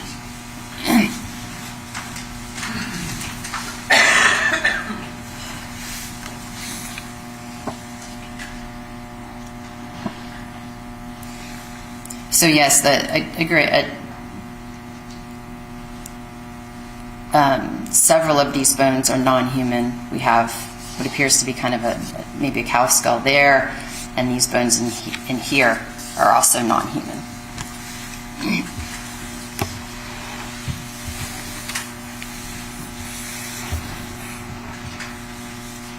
So after you and your team do the initial documentation about kind of where the bones are, do you have any impressions? I think you already said anatomical position. Any other than the anatomical position, you have any other impressions about the skeletal remains at this time before you start separating? Really, the main impressions at this time are the bones that are outside of that tree line are bones. There's not a lot of tissue or anything. They're more bony. The remains that are inside the tree line have some attached tissue and things still remaining. And so it's likely due to the location as to why that is. But again, kind of in looking at which bones are where, it does kind of fit anatomically. And it does appear that the majority of the skeleton is intact, meaning we have the majority of the bones present. And I think you said that there were some portions of the bones that you found that did maybe that weren't completely affected. They had some tissue maybe on them still. Correct. And which bones did you find that maybe still had some tissue on them? That would be the leg bones. So the legs are in that tree line, and those are the ones that still had some tissue. I have personally exhibited.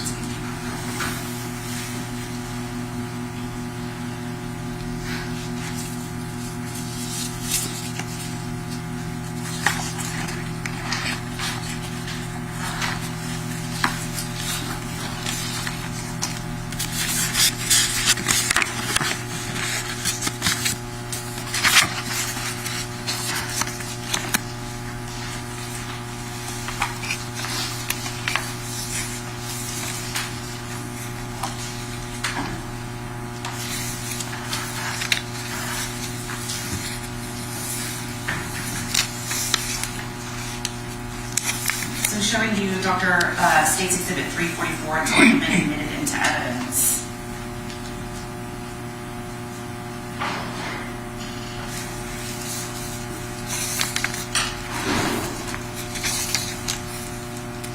And so does State's Exhibit 344 show kind of what you were just describing for the jury?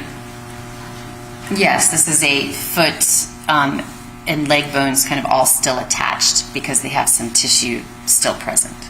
And where did you actually find this femur bone that's depicted in State's Exhibit 344?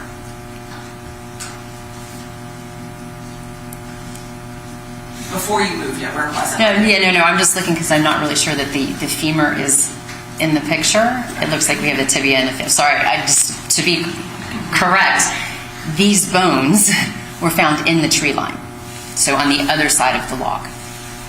And please correct me. Okay, so the lower leg bones, for lack of a better word, you found them in the tree line. Correct.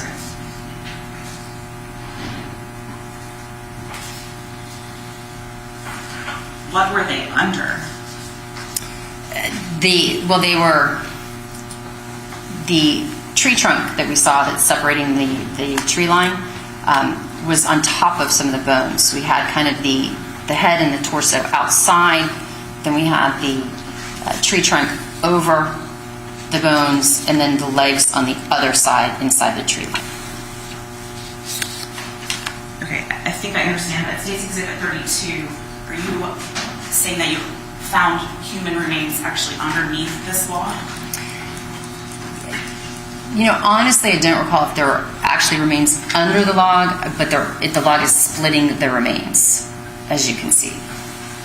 So we have a portion of the remains on the left side of the log and a portion of the human remains on the right side of the log. Correct.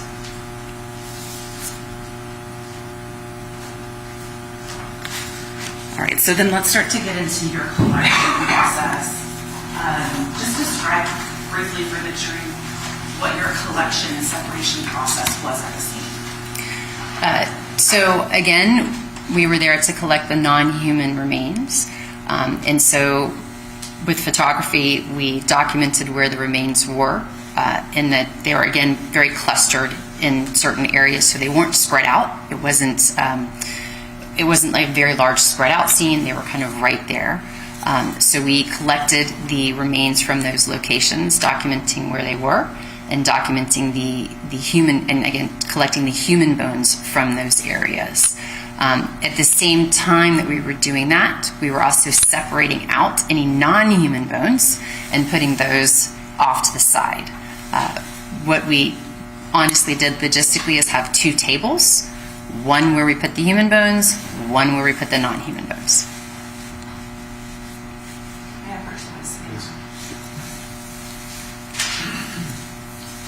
So let's talk about the non-human bones first and show you what's been previously marked as State's Exhibit 354 through 393. Would you mind looking through that? And if you need to adjust the order, feel free, but right now they're in numerical order.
Okay, Dr. Molina, State's Exhibit 354 through 393, do these photos set out the photos that your team took at the scene of the non-human remains? Yes. And do they accurately depict what you found that day? Yes. State moves to admit 354 to 393.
objections. Yeah, very good. Good call.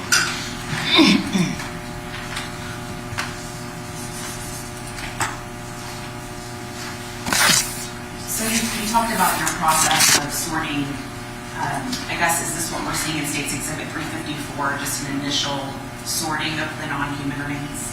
Yes.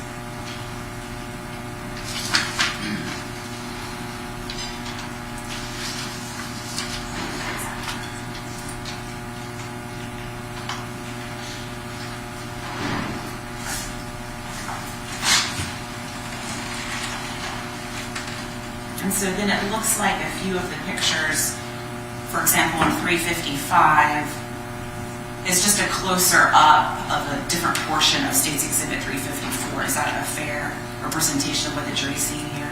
Likely, yes.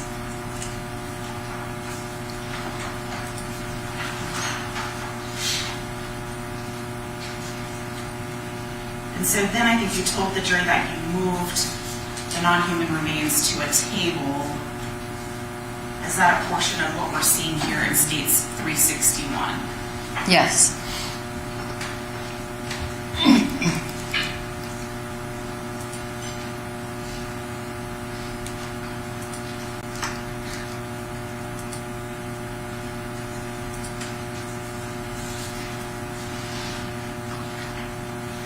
And then did you make any impressions about seeing anything on the non-human remains that you noted that was of significance?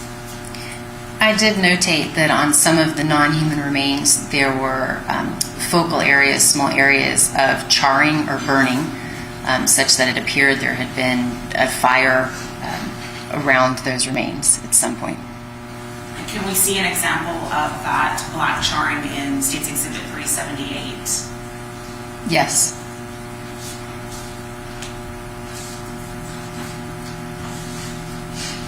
And again, another example in States 364. Yes.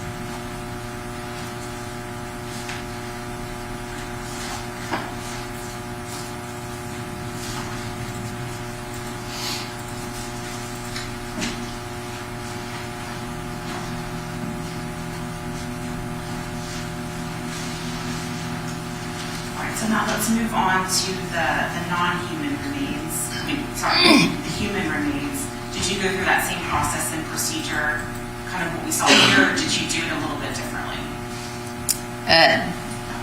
Relatively the same process. I mean, we documented where the remains were and then collected them. May I approach?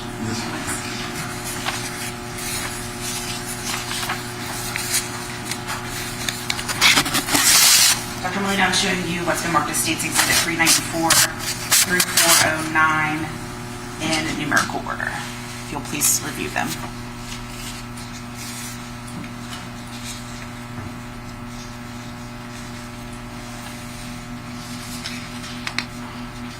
And if I have the direction wrong, just let me know.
so just with regards to 394 to 404,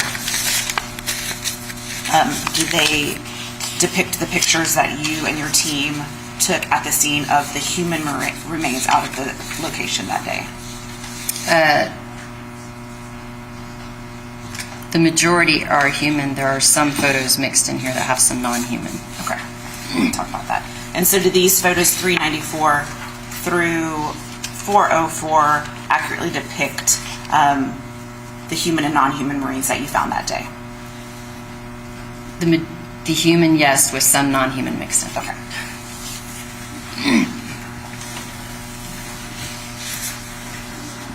So you used to it at 394 and 404.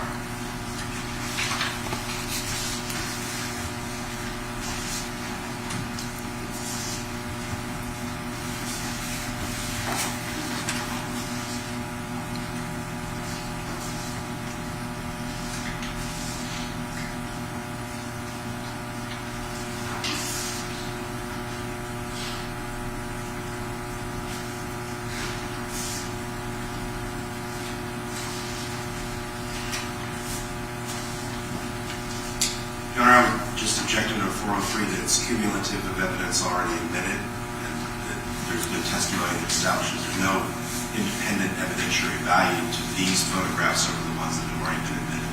Okay. Objection denied.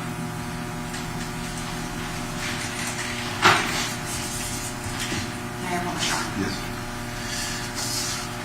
So Dr. Molina, just kind of explain to the jury what they are seeing in State's Exhibit 394, if you can see that okay. So once the remains have been collected and sorted, this is where we were putting the human remains on the table. So you can see the human bones that were collected and have been kind of laid out on the table. And are you putting them in any particular grouping for any reason?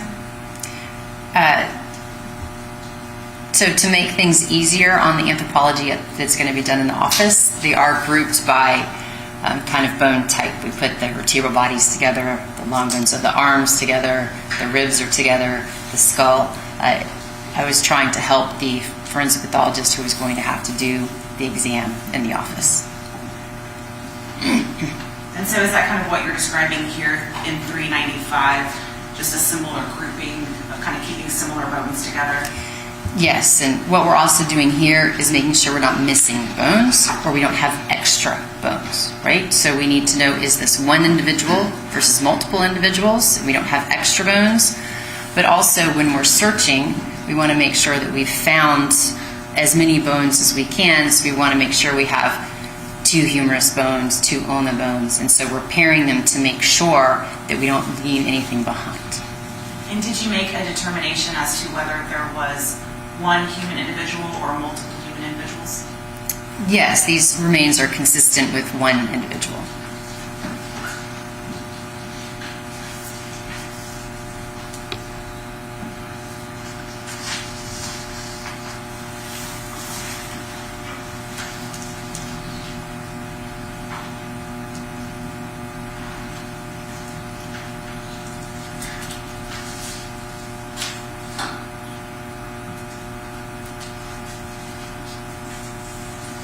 So showing you State's Exhibit 399, what is the jury looking at here in 399? We're looking at the skull, some ribs. I can't really tell what's above the skull, but we also see a fragment of mandible and some fiber hair type material that was also present with the remains. And so was any of the fiber or hair actually still on or attached to the skull when you found it? No, I don't believe so. And was there any tissue with regard to the skull as you found it? No.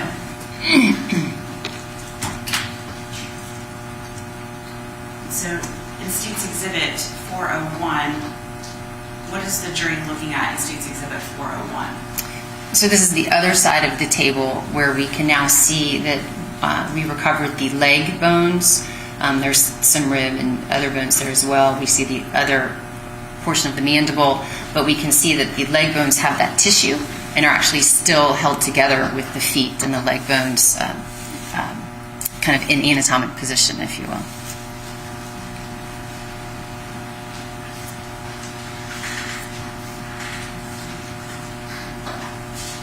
And what is a possible explanation as to why the leg bones would still have some of the tissue and ligaments attached, but the skull did not have any tissue attached to it?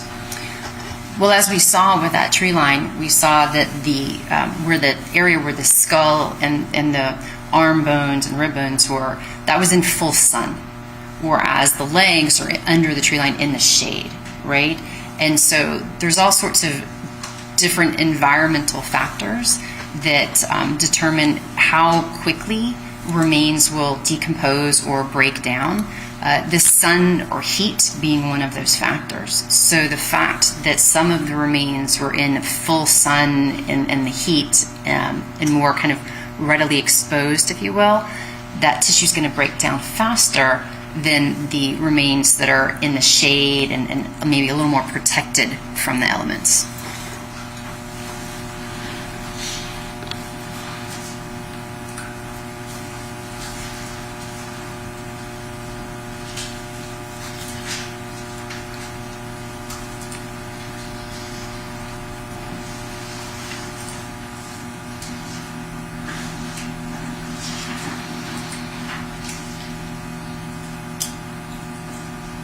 So Dr. Molina, after you had completed your collection and your sorting of the non-human versus the human remains, what did you do with the human remains?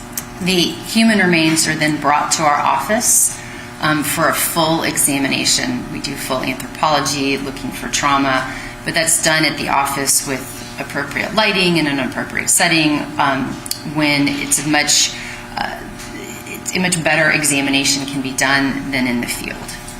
And did you perform that examination, or did one of the other medical examiners do that? I did not perform that examination. That was Dr. Feig, who's another medical examiner in our office.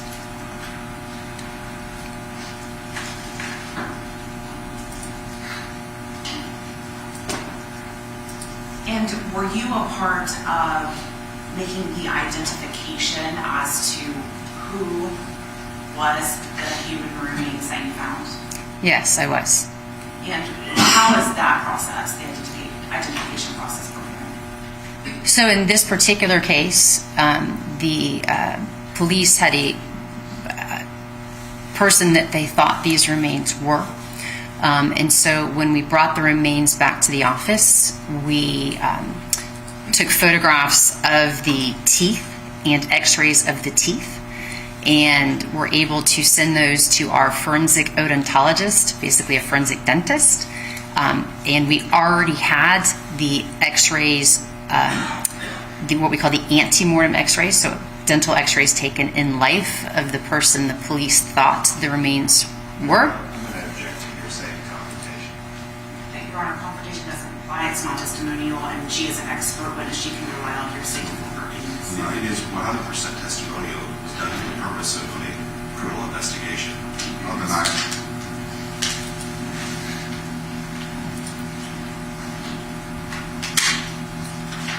I forgot where we were. I think you were just explaining the identification process. So I was involved in that once we got the remains back to the office, I oversaw our technician taking the photographs and the x-rays to send to our consultant, the forensic odontologist, who could then make the comparison and identify the remains.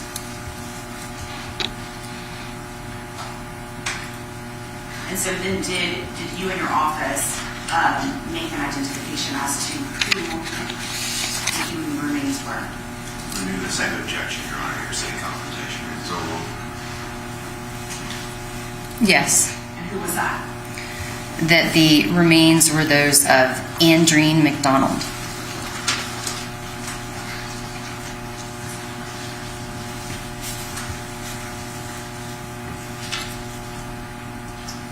And I guess with regard to your responsibilities with Andreen McDonald's body, did they kind of end there? Yes, when we oversaw the identification process, then Dr. Feig did the examination the next day.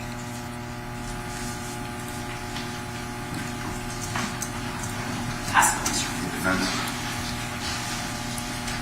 Dr. Molina, you discussed that you notated several things about the condition of the bones and the location of the bones, correct? Correct. But you did not offer a report as the result of your work in the field that day in July of 2019, right? So the report for that is the investigative report. Right. That was authored by an investigator with your office, not by you, correct? She is the one who wrote the report, and I oversaw and made sure I agreed. Okay. Based on that, though, when we talk about I notated something, you didn't prepare anything yourself contemporaneous with what you were doing out in the field, right? Other than working with her to generate the report, no. Talking to her is what caused the report to be written, right? Well, and working with her, I'm not sure. I mean, we were both together at the scene. She wrote up the report. I reviewed the report, added to the report, but she is the author of the report because our system works that one person is the author of the report. You don't have any field notes that you rely upon to generate this report, right? Correct. And the photographs that were admitted today that you testified about were taken by the Bexar County Sheriff's Deputy, correct? No. There was a photographer from your office in addition to the Bexar County Sheriff's Deputy. Correct. You didn't take the photographs yourself, though. I may have taken some of them. Both Investigator Torres and I were working the scene together, and so we had the camera between us. It's our office, and so I was either directing her to take the photo or I was taking the photo. But those are our photographs. Okay.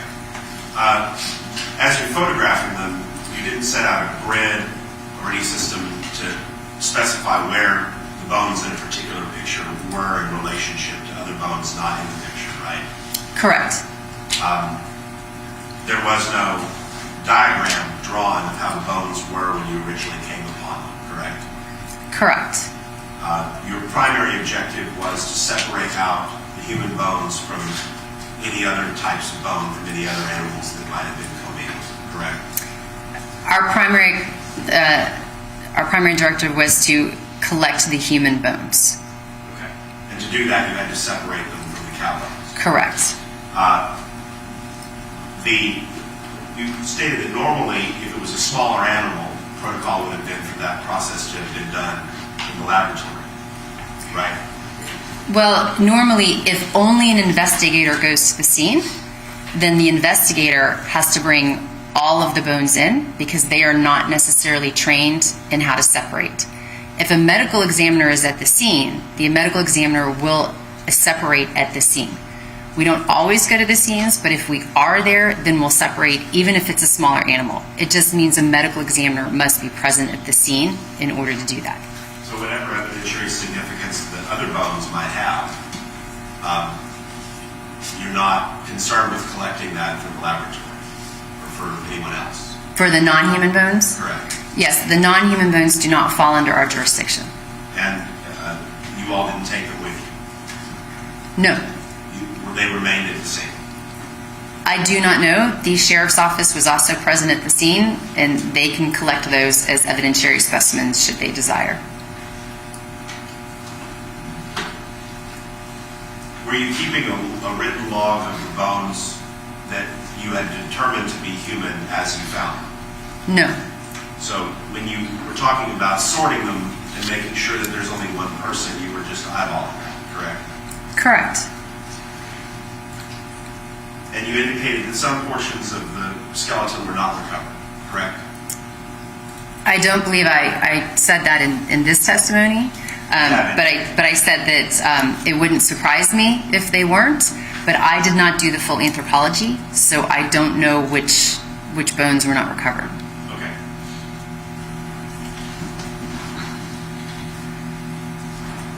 That would have been found out at the laboratory after you all had left Spectra. When we did the full anthropology, yes, we would have seen, but while we were collecting the bones at the scene, we were seeing which ones were missing and looking for them. But oftentimes the smaller bones, those can often be moved by scavengers away from the scene, as well as we have very small, thin little bones, specifically like a hyoid bone. Those can actually disintegrate that we can't find. I don't recall if we found those or not, but they would be in the anthropology report of Dr. Feig. And it wouldn't surprise you, a skeleton in this rate of decay to not have all of the bones. That isn't unusual necessarily. Correct. Okay. You indicated that the position of the bones was, I'm trying to recall the exact word you used, anatomically position. Is that fair? It's in roughly anatomical, yes, and the head was at one end, the feet were at the other. So that tends to suggest, obviously there's some disturbance, probably scavenging, weathering, etc., but it tends to suggest the bones they decay without disturbance once they replace them. Yeah, there's, as you mentioned, there is some disturbance because it's not a perfectly laid out skeleton. But yes, it's kind of minimal disturbance in that it's roughly anatomic. The bones are roughly where they should be. But of course, we did see they were, for lack of a better word, kind of jumbled. So obviously some movement, some weathering, whether it be weather or scavengers or whatever, has occurred. But the majority of the bones are in that location, laid out relatively correctly. Nothing about what you observed in that field that day could give you an indication at that time about when this person died, right? At least specifically. Specifically, no. Generally, yes. I mean, they didn't die the day before, correct. But other than that, I mean, to get to a specific date of when they died, no. Or how they died? Not that I was doing in the field, no. Okay. I'll pass the witness. Okay. Nothing else? Thank you. Excuse me.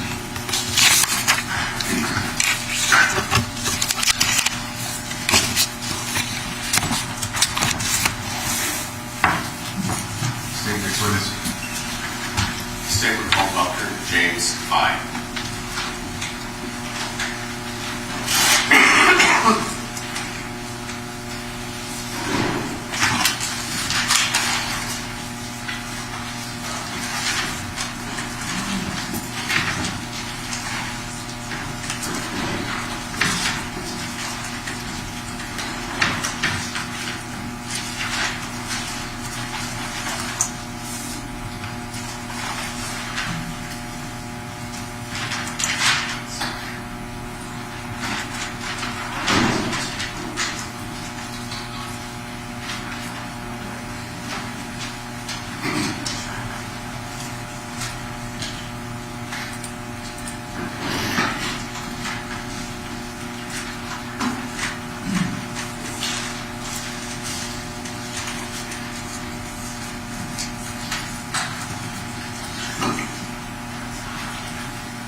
Raise your right hand. You swear to tell the whole truth, nothing but the truth, so help you God? I do. Okay, go ahead and speak right into the microphone. Please state. Thank you, Your Honor. Good morning, Doctor. Good morning. Can you please introduce yourself to the jury and spell your name for the court reporter? Sure. I'm Dr. James Feig. The name is spelled F-E-I-G. I am a medical examiner at the Bexar County Medical Examiner's Office, employed as a forensic pathologist. Now, Doctor, the jury just heard from Dr. Kim Molina. What is her position at the Medical Examiner's Office? Dr. Molina is my boss. She is the chief medical examiner. And Doctor, the jury previously heard what a medical examiner does, but how long have you been a medical examiner at the Bexar County Medical Examiner's Office? I have been with the Bexar County office since 2014, so that's about 8 years. And for 12 years prior to that, I was in the same position in the military, the Air Force. Now, Doctor, can you explain to the jury what type of educational background do you have that allowed you to become a medical examiner? So a medical examiner is a physician. My Education starts with graduating from college with a Bachelor of Science degree in science. That was way back in 1989. That is followed by medical school, which for me is in Bethesda, Maryland, at the Uniformed Services University, which is a military medical school. And that is followed by an internship of 1 year. My internship was in medicine, and that is followed by a 4-year anatomic and clinical pathology residency, and that is followed by a 1-year fellowship in forensic pathology, which is the specialized training that allows one to become a medical examiner. Now, so the doctor, when were you then certified as a medical examiner? Let me think about that. That's way back in the military, 2002. So, doctor, since you became a medical examiner, roughly how many autopsies have you conducted? I've done somewhere in the neighborhood of 2,600 autopsies.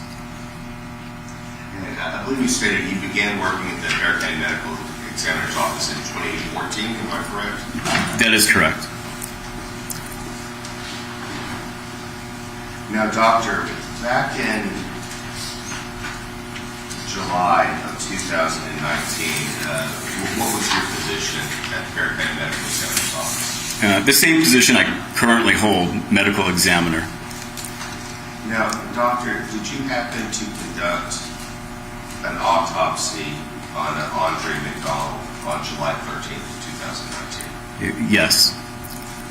And doctor, did you prepare a report detailing your examination as well as your findings and conclusions? I did.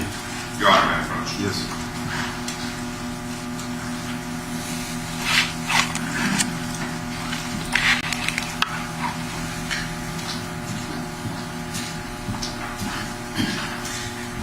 Doctor, I'm showing you what I've marked as States Exhibit 412, as well as States Exhibits 413 and States Exhibits 414. If you could just flip through States 412.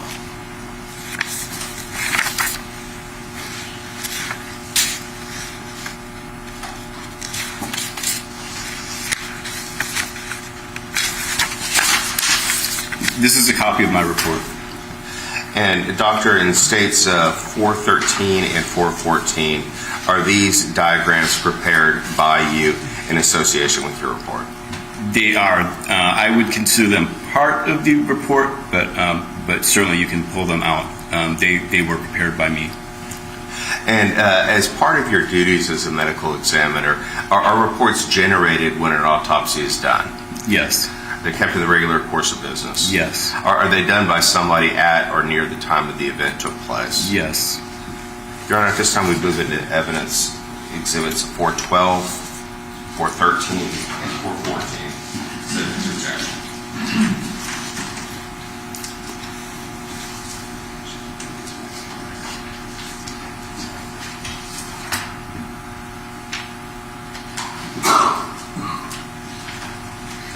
No objection. Okay, they're ready.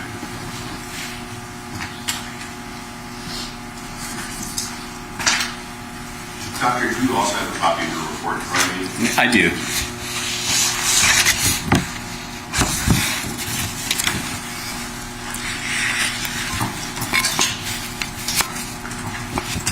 Yeah.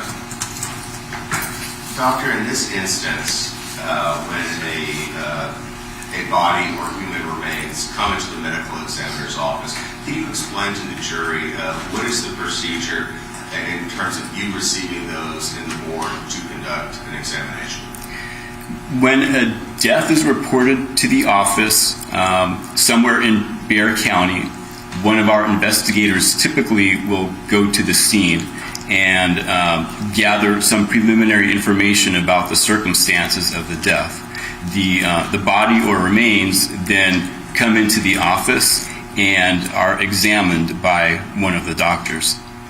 Now, doctor, in this case specifically, the jury's heard testimony of Dr. Molina going to the scene on specifically July 12th of 2019. Were you present at the scene where the remains were recovered? I was not at the scene.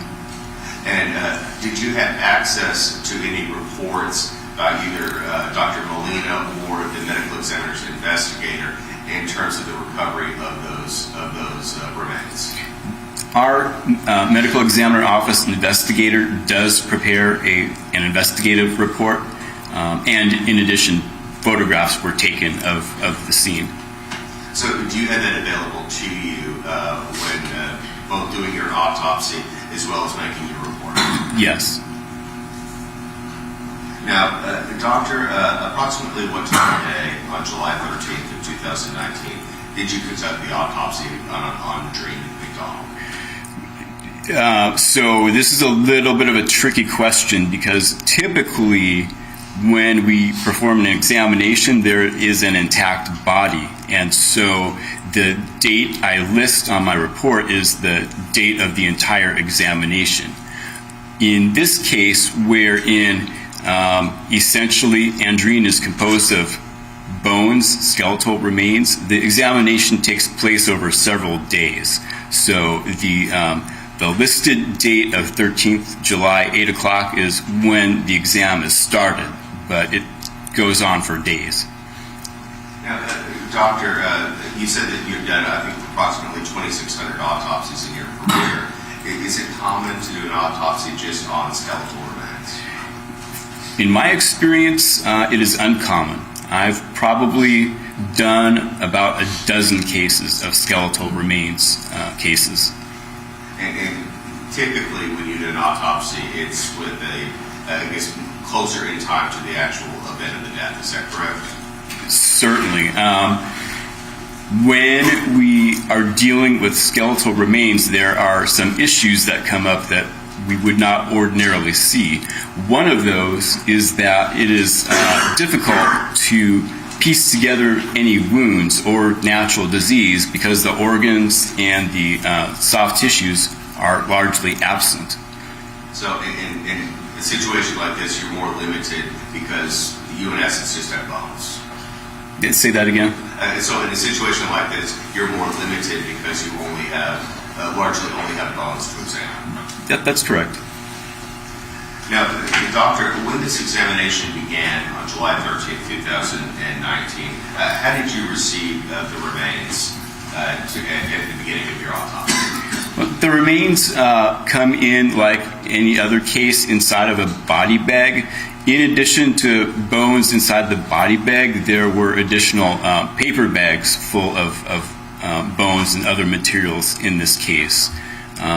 Some of the bones actually are not human either. So, doctor, did you weigh the remains? I would have to look through my report. Okay, feel free.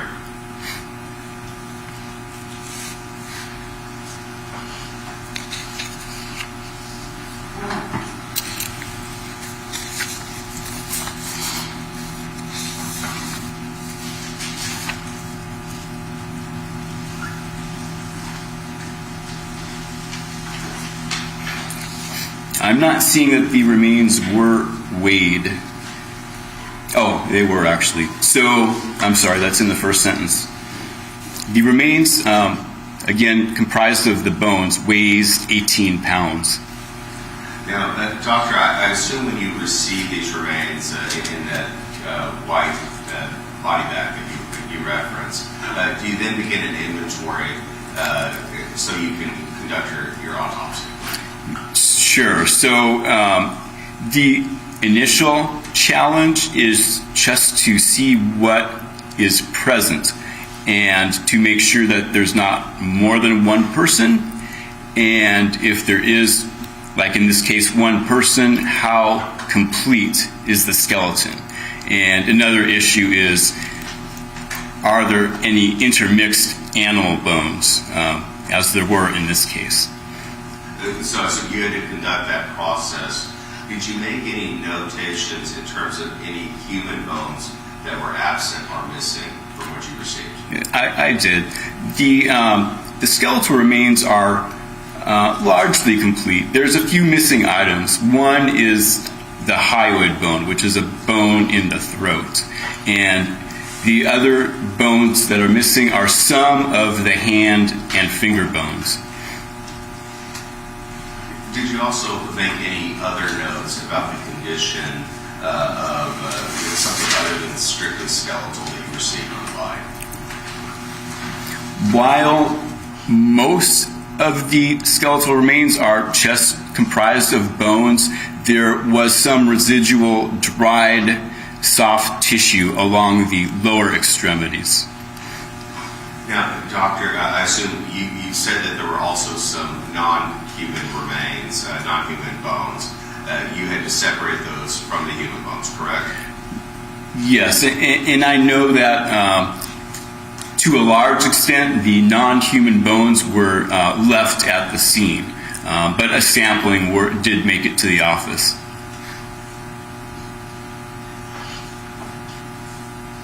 Doctor, was there any, you had mentioned some dried skin that was recovered. Were anything like fingernails or toenails also recovered? There were, I believe, toenails on the feet that are painted pink, and some of those were still on the feet, and a couple were just loose. What was your other question? Oh, you answered my question, doctor. Okay.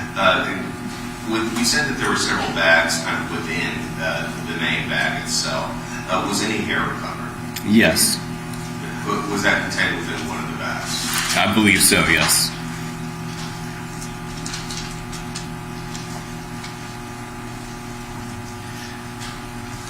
Now, doctor, at this point, after making the sorting process is completed, are you then able to begin your examination of the body, your autopsy?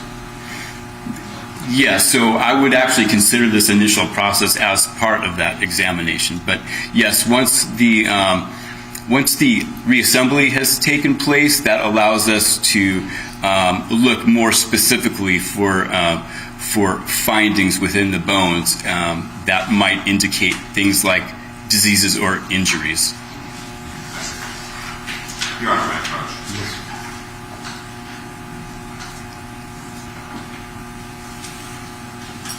Your Honor, is it possible to get some water at some point? Yeah, let's take a 5-minute break. All right, the jury, come this way, please.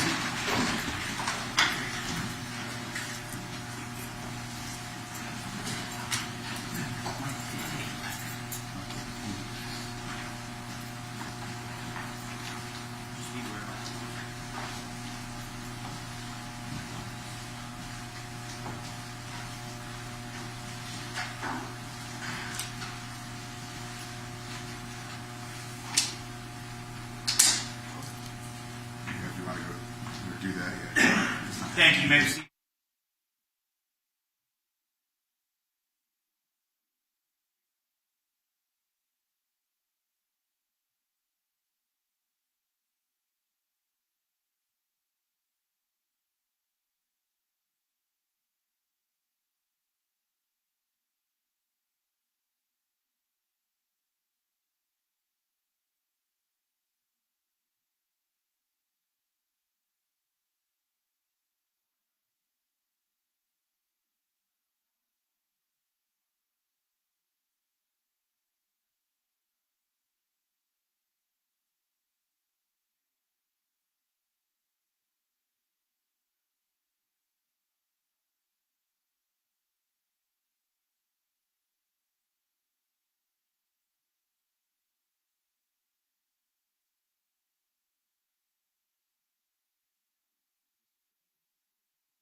be seated. Thank you, Your Honor. Doctor, I believe where we left off, I'd asked if you had taken any photographs of the autopsy that you conducted on Andre McDonald. I did. Your Honor, may I approach? Yes.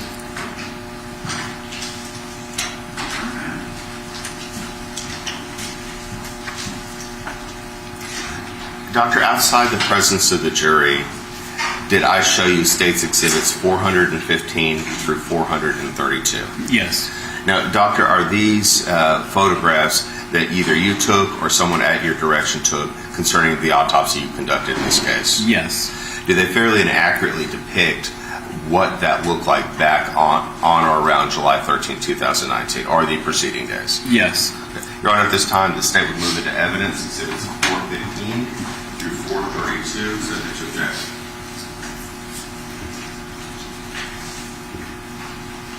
No objection. We're ready. Probably just one. Thank you, Judge.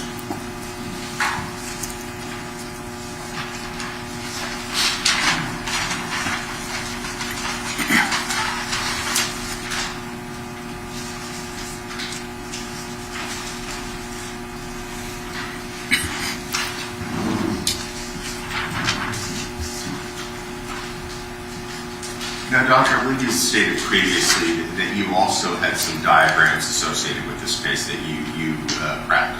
Correct.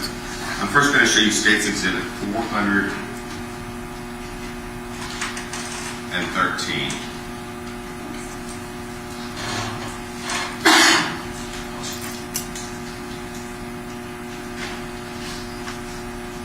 In State's Exhibit 413, what did you draw here?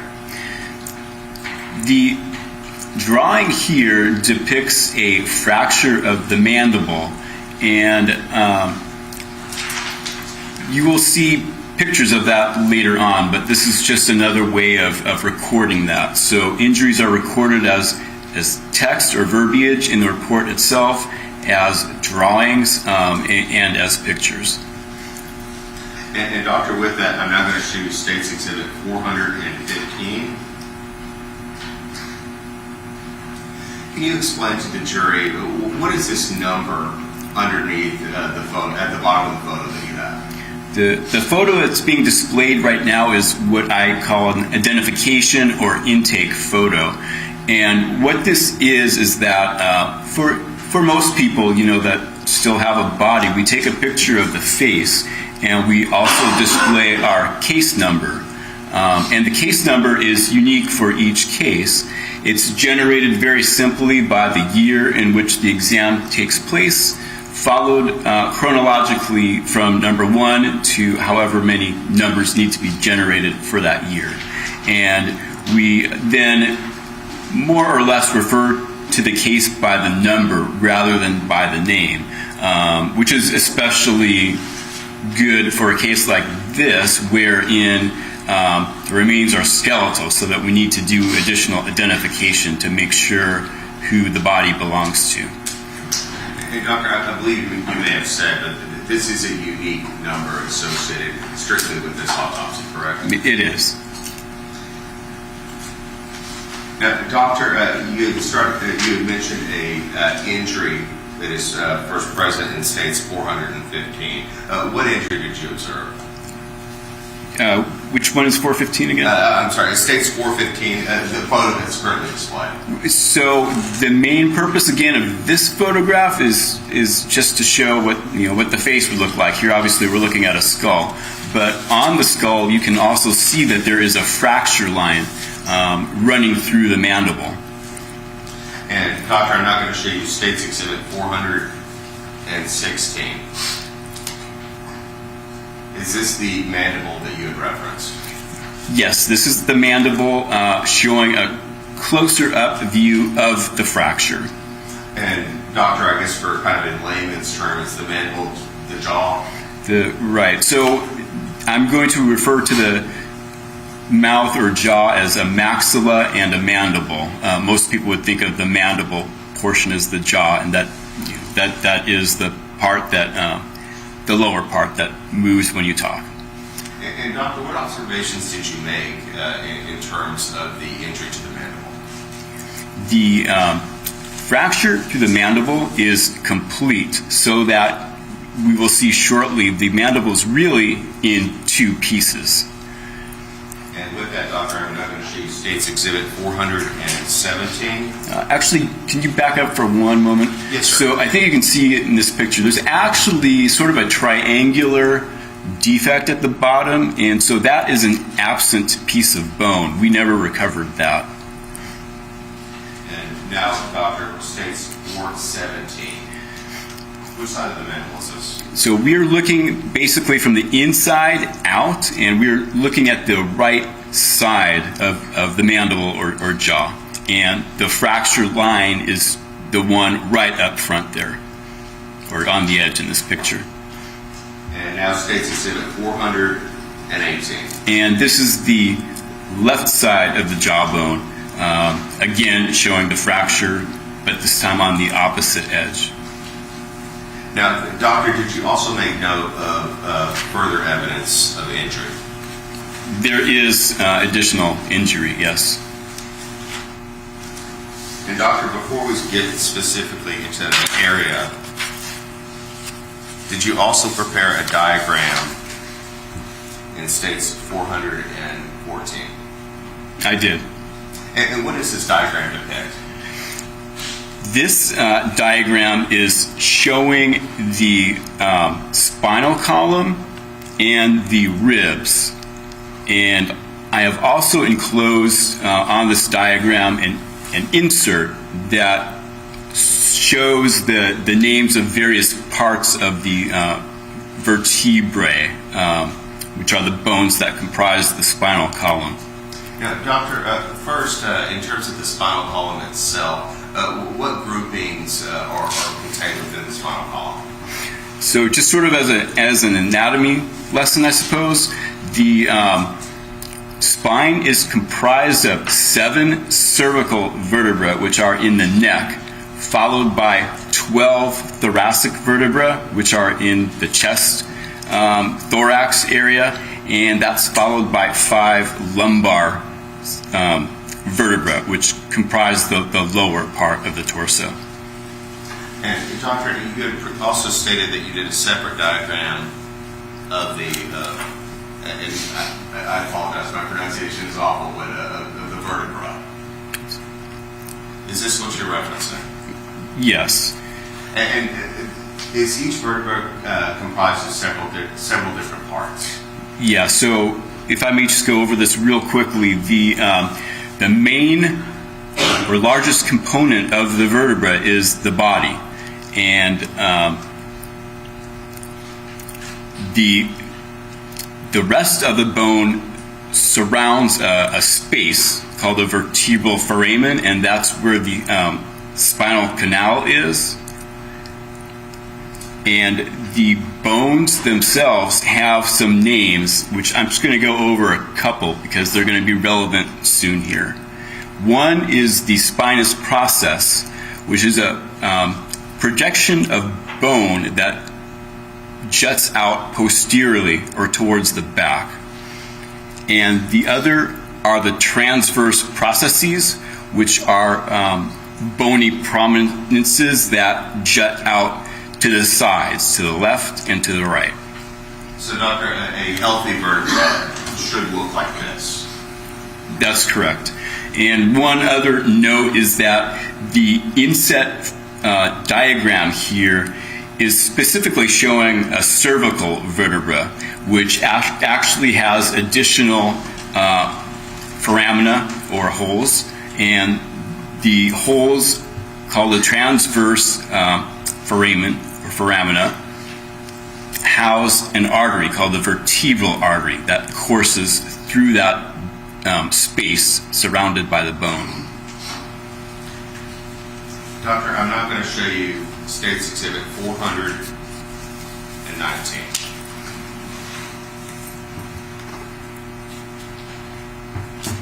Which part of the vertebra is depicted here?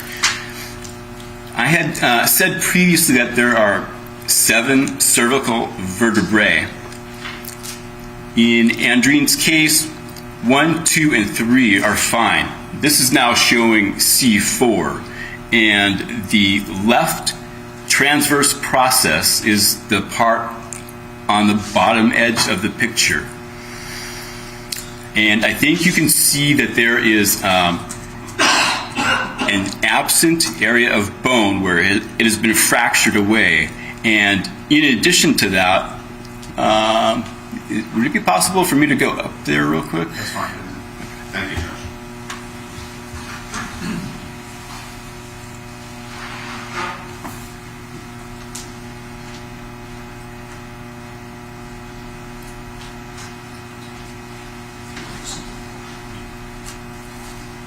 So I just referenced this part that's missing. If it was intact, it would actually come around and join with this. And you can sort of see as a reference on the other side, on the right side, where it's still intact, that it's making another one of those holes or foramina. So this piece of bone from here to here is fractured away.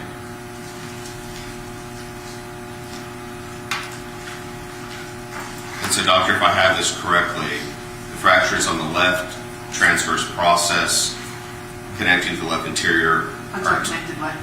The left transverse process connecting to the left inferior articular fossa and the spinous process.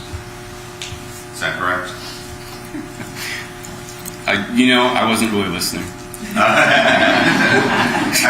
me ask it this way, because you can pronounce it much better than myself.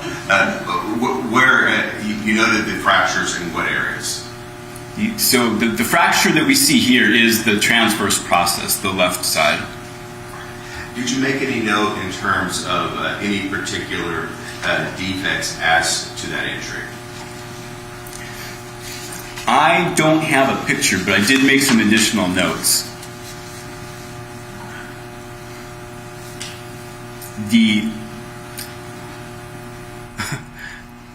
I'm probably going to have to go up there again. And Your Honor, is it possible for the witness to just stay here during this process? So there'll be several things I'd ask that he point out. That's fine. That's fine. Is he going to need to take his notes down there? I'm sorry? Is he going to need to take his report down there? I'm not sure. Take him in case. If you prefer.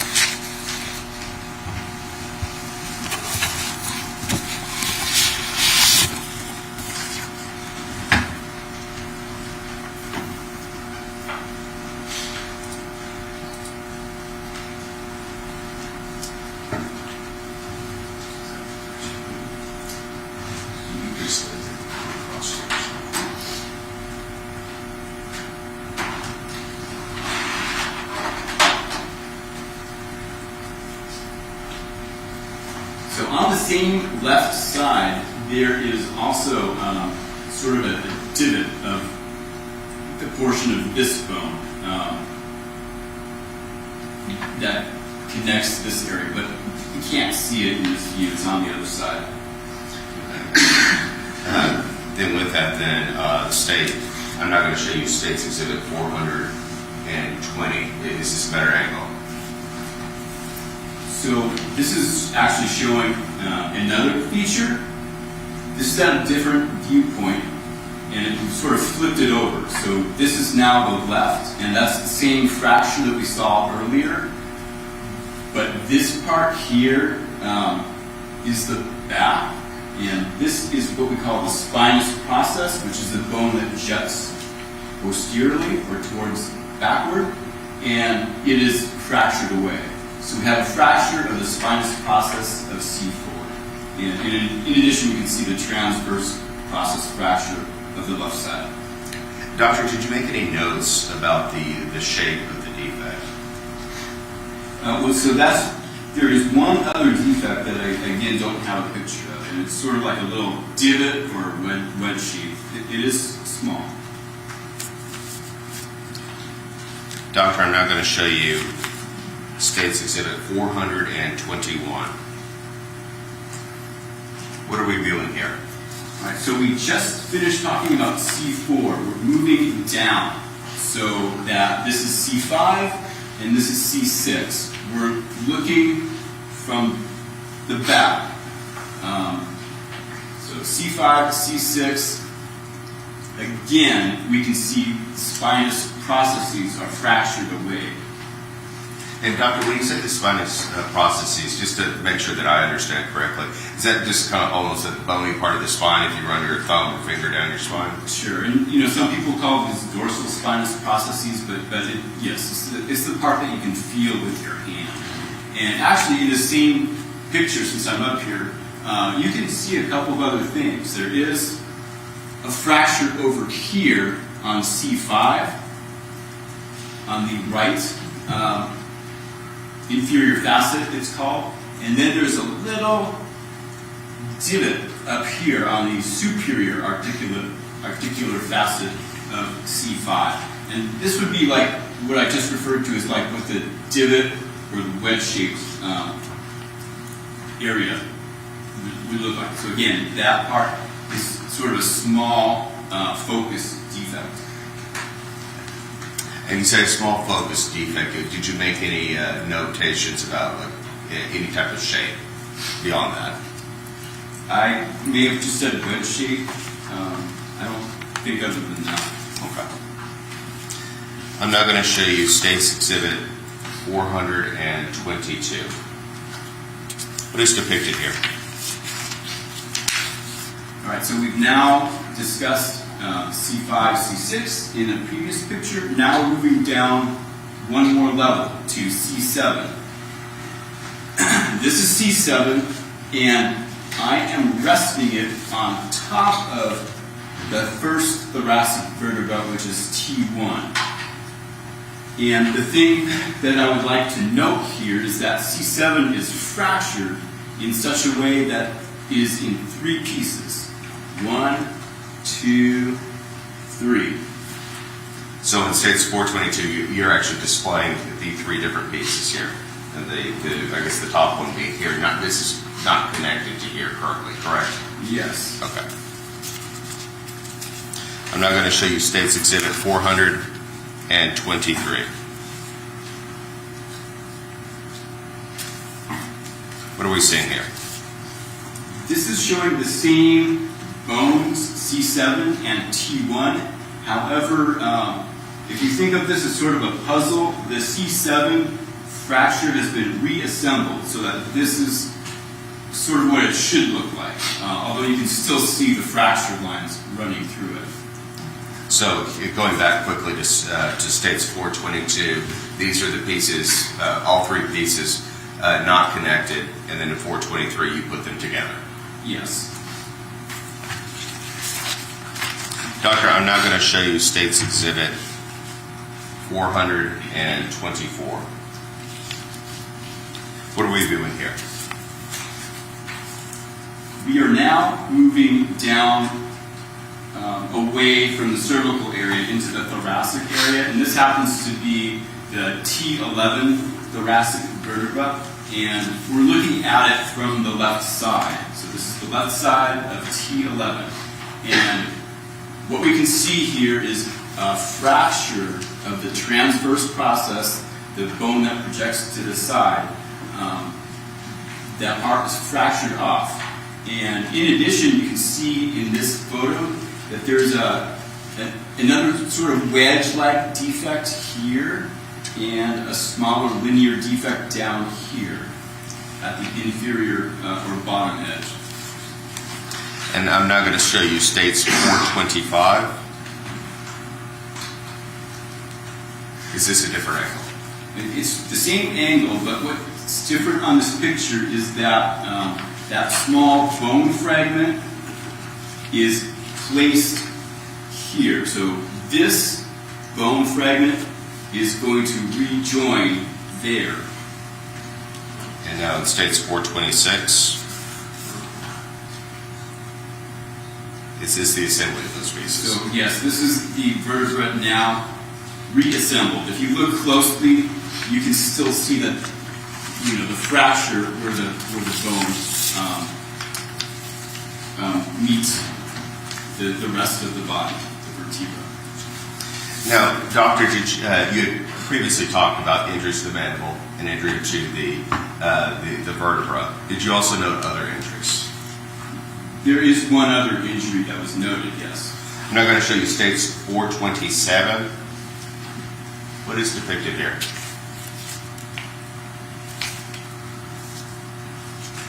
So in the previous picture, we had talked about the T11 thoracic vertebra.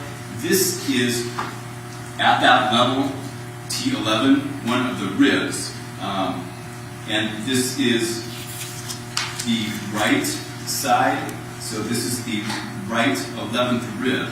There are 12 ribs on each side, so this is pretty low.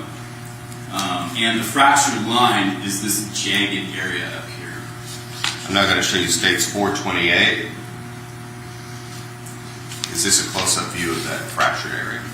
Yeah, so this is a closer up view where you can see the fracture line a little more easily. And now states 429. And this is the rib as it's actually received in two pieces. Now, doctor, after making note of the injury to the rib, did you also make any findings in regards to the finger bones or phalanges? Yes. And I'm going to show you states 430. What did you know, doctor?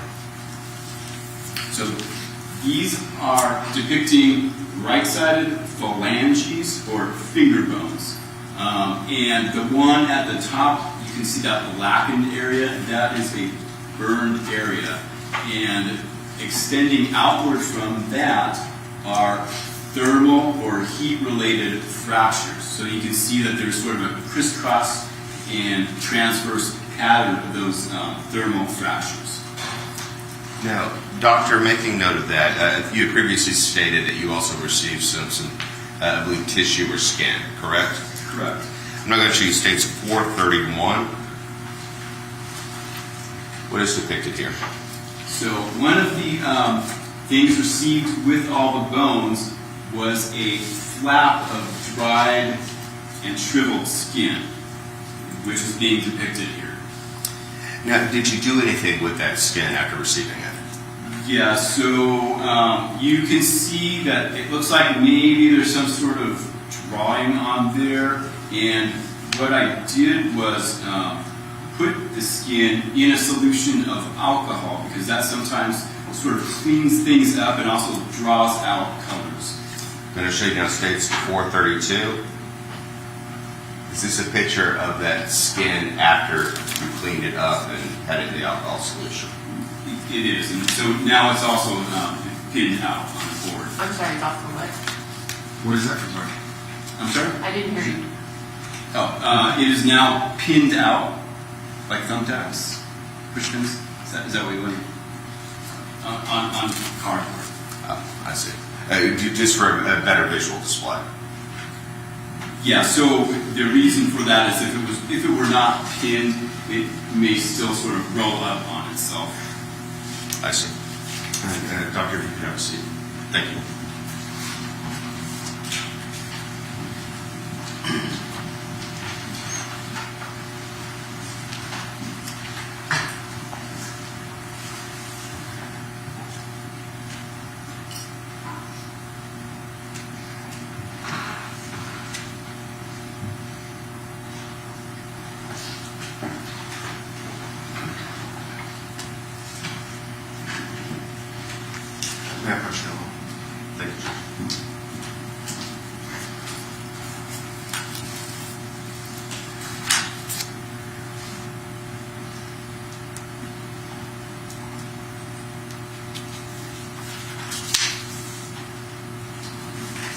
Doctor, I'm not going to call your attention back to States Exhibit 414.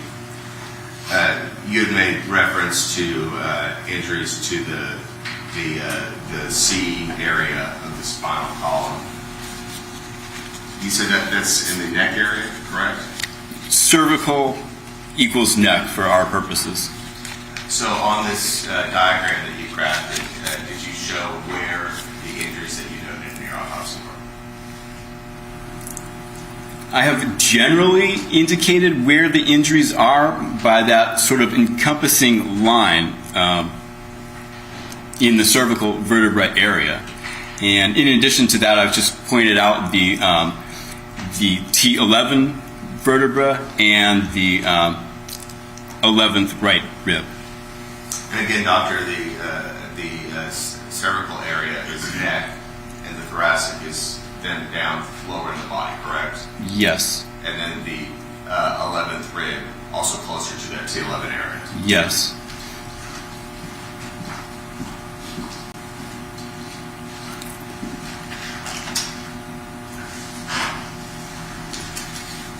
Now, doctor, did you also remove any section of the bones for any further testing by DNA? Yes, a portion of the femur was removed so that DNA identification studies could happen. Now, and doctor, you do not do that study. That someone else in the American crime lab, correct? Right. That's not my job, and I'm not sure how to do it. So we provide the sample, and we turn it over to the crime lab, who then takes it from there. Now, doctor, you made mention of several wedge-like defects on the injuries that you observed on the spinal column in various different places.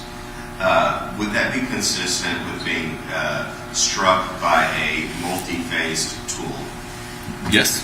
That be consistent with being struck by a claw hammer? Yes. Now, doctor, the jury has also heard testimony in regards to a stomping on the victim. Now, the injuries that you observed, these small wedge-like defects on the spinal column, would that be consistent with a stomping from a regular shoe or boot? I believe that if you were to stomp with a regular sort of shoe, you're going to have a broad area of force. And these small divots or defects that are being referenced, they are suggestive of a much more focused impact. So I would say the answer is no. Now, doctor, to be fair, in terms of the mandible injury and the injury to the rib, could that be consistent with being struck by a claw hammer or being stomped on? It is. Now, doctor, did you make any findings as to your autopsy on Andre McDonald? So we have gone over the findings. The findings are then put into a summary, and then a conclusion is produced for the report. And doctor, within those findings, were you able to identify the human remains as adult or as a female or male or adult or child? Adult female. Now, doctor, in your opinion,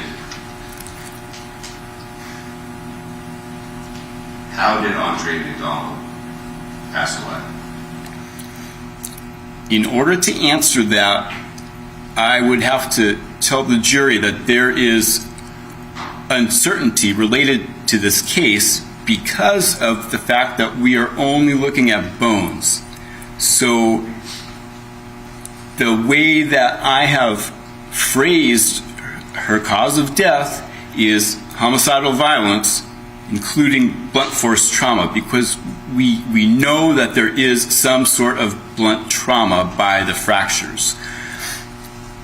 What I don't know is if or what the real fatal injury is, because again, we're limited. So for example, if there was an element of strangulation, I wouldn't be able to see that. If there were a gunshot wound or a sharp force wound from a knife and it didn't strike a bone, I wouldn't be able to see that. And even something like poisoning, we don't have a specimen to do toxicology testing. So those are the limitations of the examination. And so because you have, I guess, limited aspects, like you said, no soft tissue remaining, the body is in a skeletal form, you're limited in terms of your analysis and your conclusions. That's correct. But your conclusion, based on the information that you had available to you, said homicidal violence based on blunt force trauma. Yes, and again, we take the information that is available. So we do have the findings of the fractures. We have the circumstances of how the bones were found in this field with essentially a cow skeleton. And so then, yes, our opinion is formulated based upon everything that we know.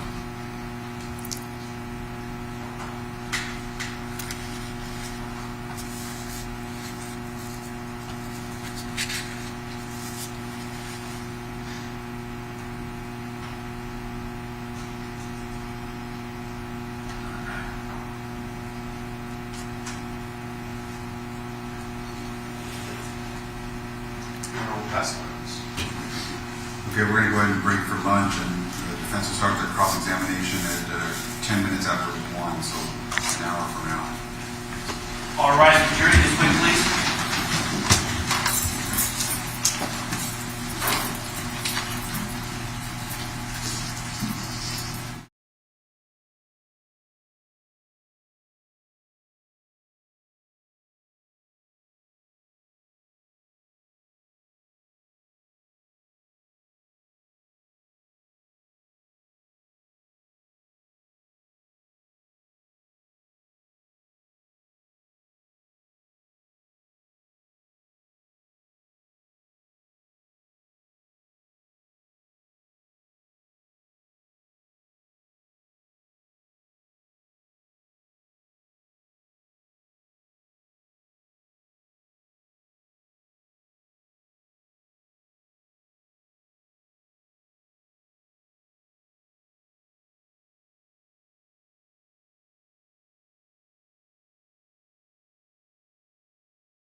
may be seated. Okay, Doctor, you're still under oath. Defense your witness. Thank you, Your Honor. Good afternoon, Doctor. How are you? Good. How are you? I'm well. We've met before, correct? Yes. In fact, you were gracious enough to meet with me and my colleague Zoe Russell and the law clerk to spend the morning with us, right? That's correct. You showed us all the evidence that you all had to review. You walked us through much of the evidence that's been admitted today, correct? Correct. And when we were going through that, you and I were both having some trouble when we were talking about understanding where bones were found in relationship to other bones out at the field, correct? Correct.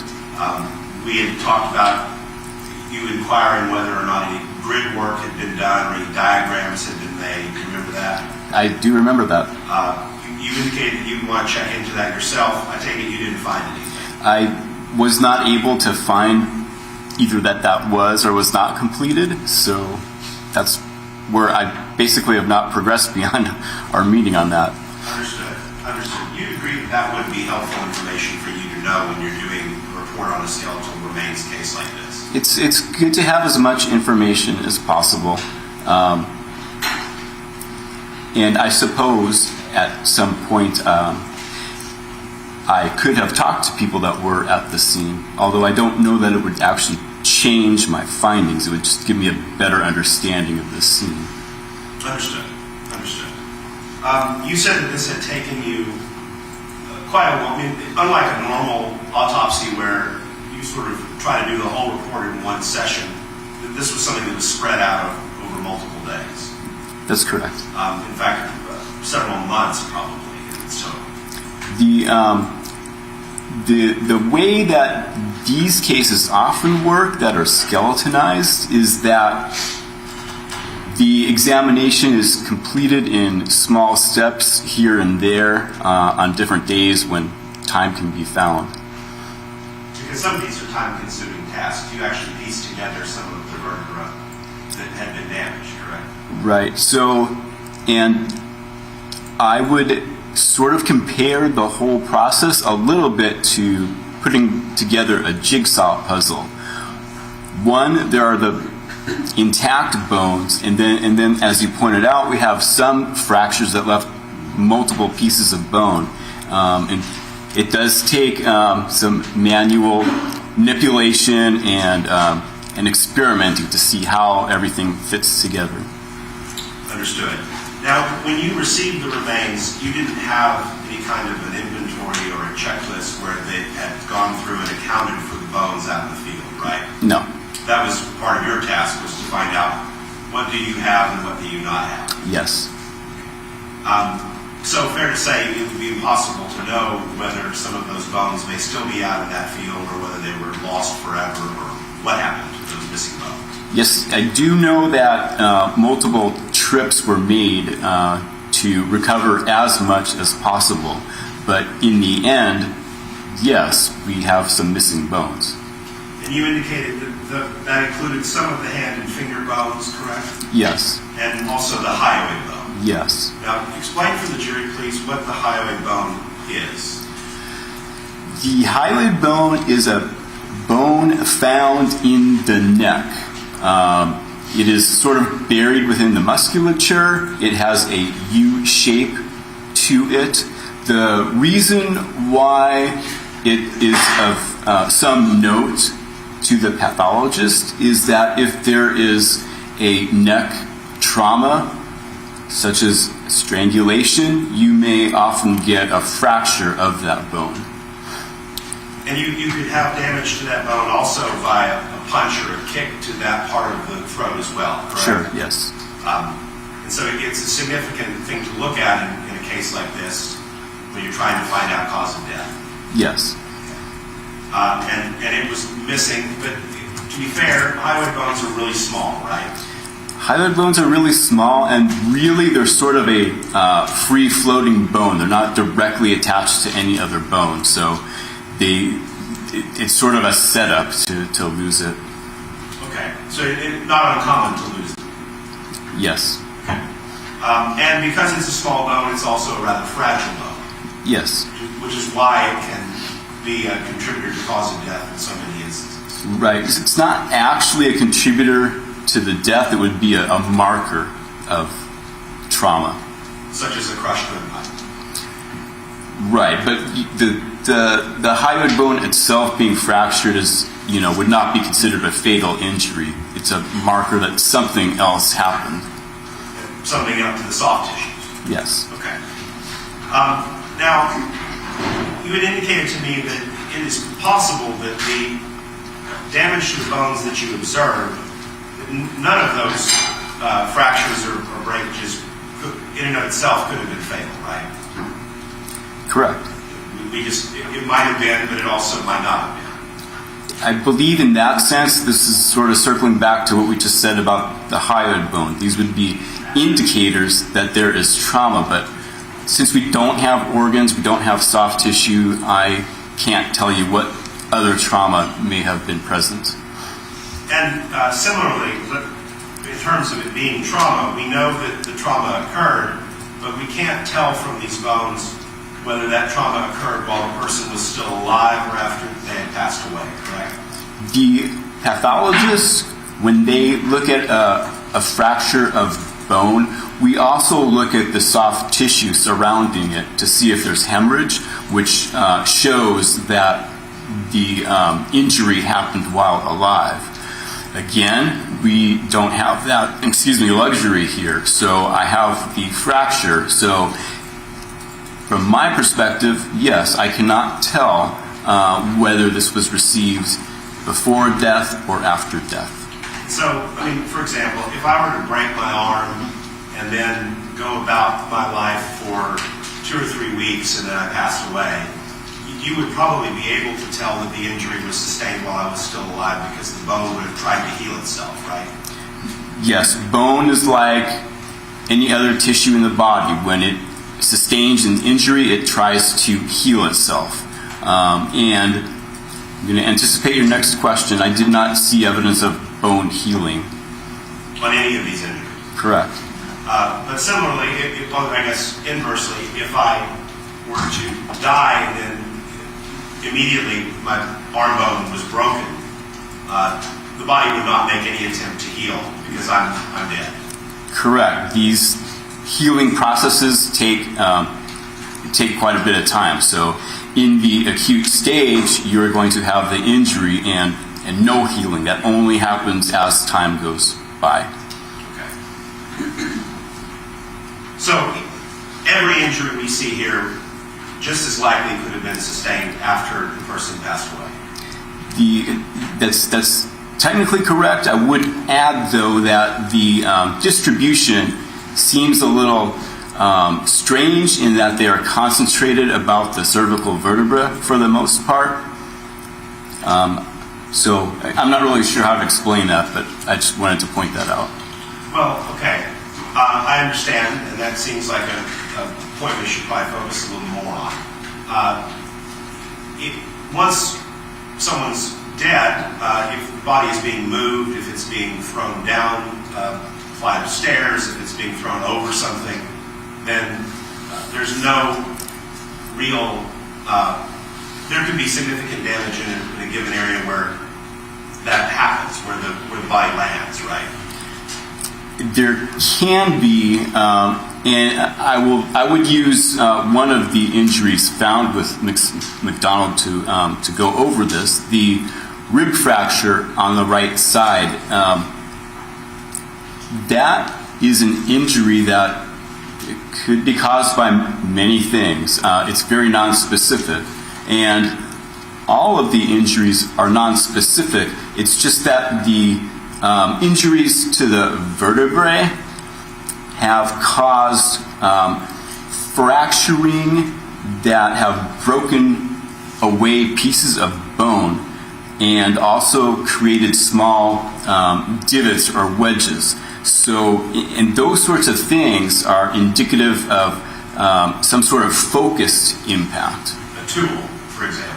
Yes, a tool would work. And you had also indicated that the mandible, similarly, because of the wedge featured where there's some missing bone, implies that kind of precise force as well, right? I would agree with that. Which would be consistent with the tool. Yes. Okay.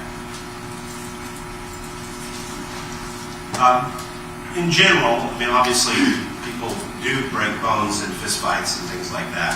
But bone is very hard material, right? Yes. And so the reason that these types of breaks strike you as being tool-made is that it would be hard for the human hands, human feet, to focus that much energy at a specific point. It does suggest that there is a more focused degree of force than a simple hand. And an example of the sorts of forces we see to cause these injuries, I'm thinking of the mandible fracture here, is we frequently see them in motor vehicle accidents where someone is thrust forward and they hit their chin on a part of the dash, basically. A significant amount. Right. So what I'm trying to say is significant force. Yes. Understood.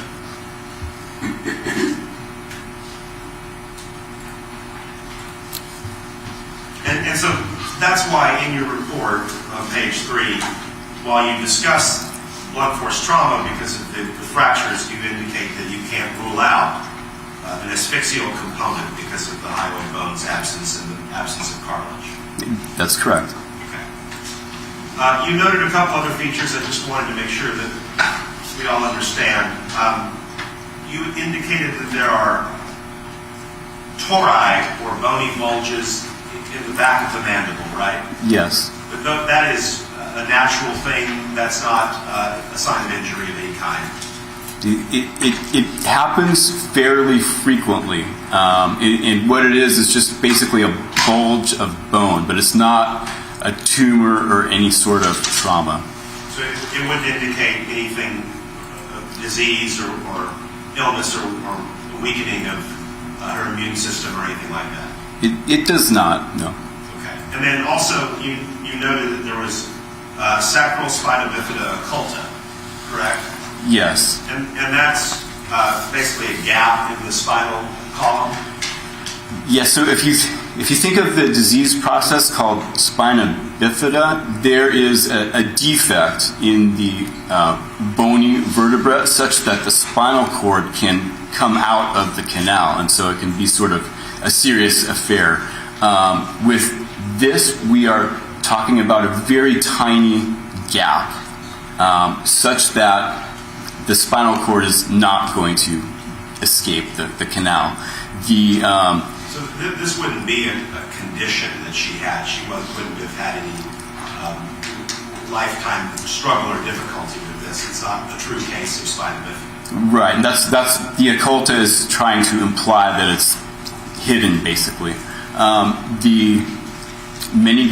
would say most cases are asymptomatic, and the only thing is sometimes people will have something like a dimple in their skin over that area, but really a lot of time if you have this, you're just not going to know because there's no symptoms. Understood. Now, you only noted burning on a very small portion of the bones, correct? Yes. Basically just some finger bones. Yes. You've seen photographs of the cow bones that were recovered as well. I have, yes. And they were much more significantly burned. There were more thermal changes to the cow bones than to Miss McDonald, yes.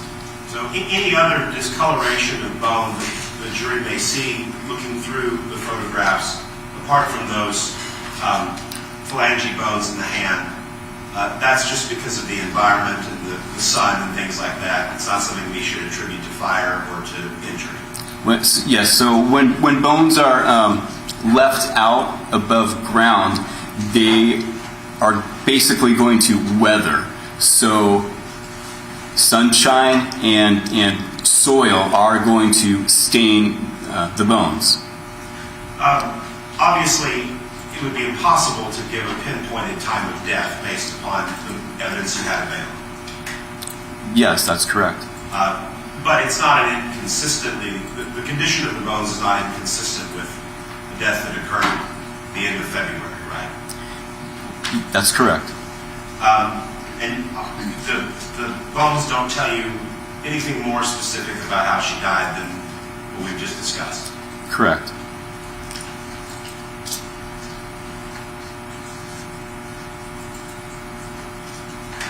I'll pass the witness. The state.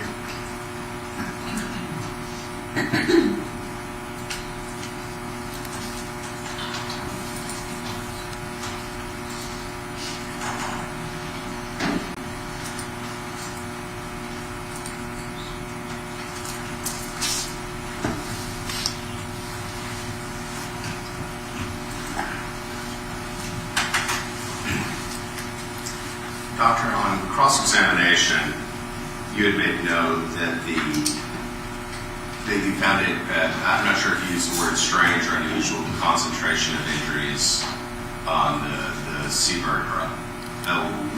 Can you expand upon that? If you think back to one or two of the pictures that I showed, one in particular showing the C5 and C6 vertebra, you can see that the spinous process that is fractured essentially continues. Our word would be contiguous, but continues from one bone to the other. And in fact, it actually goes one further. One of the other cervical vertebrae adjacent to that also has the spinous process fractured. So those are all in very close proximity. This is not definitive by any means, but it would make you think that a single impact or blow may have been responsible for such a finding. And doctor, you also talk about you spoke of a focused impact in terms of the spinous process and the transverse process. Is that indicative of some force being exerted onto the spine? Yes, it is. We'll pass on this. No further questions? Okay, thank you. Excuse me. It could be subject to recall. You just have your phone open. Can you get it on that? Okay. Next one, state. State would call Melissa Baldwin.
Raise your right hand. Swear to tell the whole truth, nothing but the truth, so help you God? Yes. Speak loud enough into the mic, state.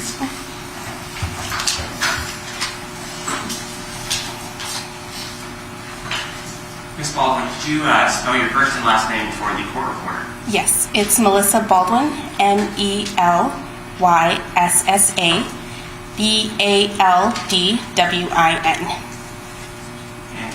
Ms. Baldwin, can you introduce yourself to this jury and tell them where you work?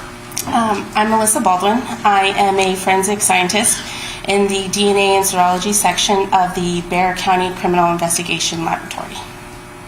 And can you tell them what a forensic scientist is? I screen items of evidence that are brought in from law enforcement agencies for the presence of biological fluids, which would include blood, semen, and saliva. And then from there, if there were any positive findings, would move on for DNA analysis. And can you tell them what your educational background is? I received my bachelor's degree in science in biology from the University of Houston in 2014, and my master's degree in forensic chemistry from Southeast Missouri State University in 2017.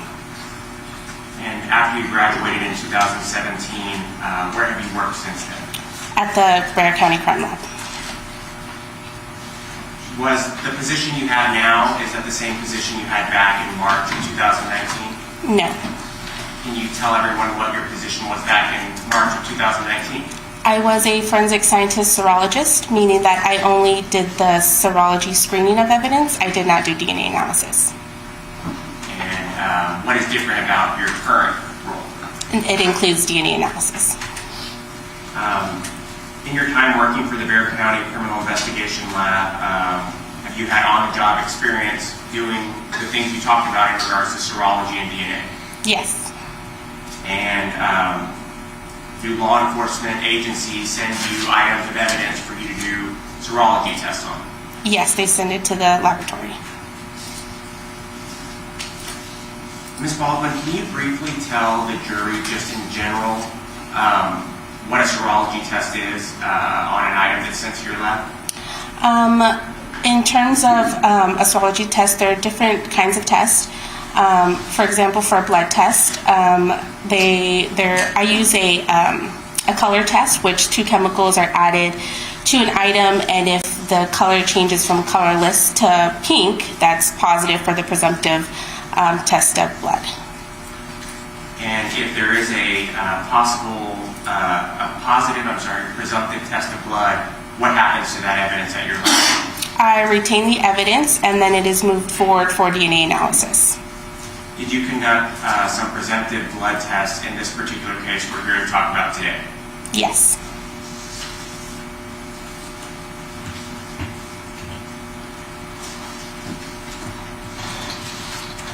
Ms. Baldwin, you have 2 reports in regards to this particular case involving presumptive blood tests, correct? Yes. And in the first one, did you receive from the Bexar County Sheriff's Office a hammer labeled under evidence ABE1? Yes, I did. And did you conduct serology testing on that hammer? Yes. May I approach the witness, Your Honor? Yes.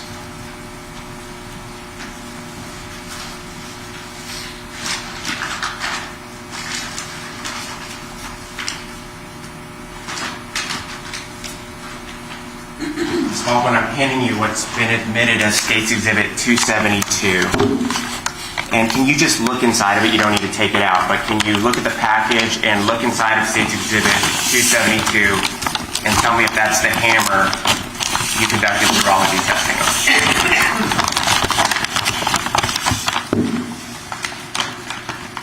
Yes. And does it have any markings from your lab on the outside of that package? Yes, it does. And what marking does it have?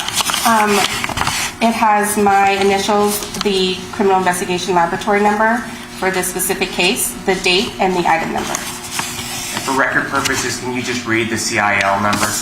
Yes, it is CIL 19-0-17-19.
May I publish, judges? I'm going to show you what's been previously admitted as State's Exhibit 253.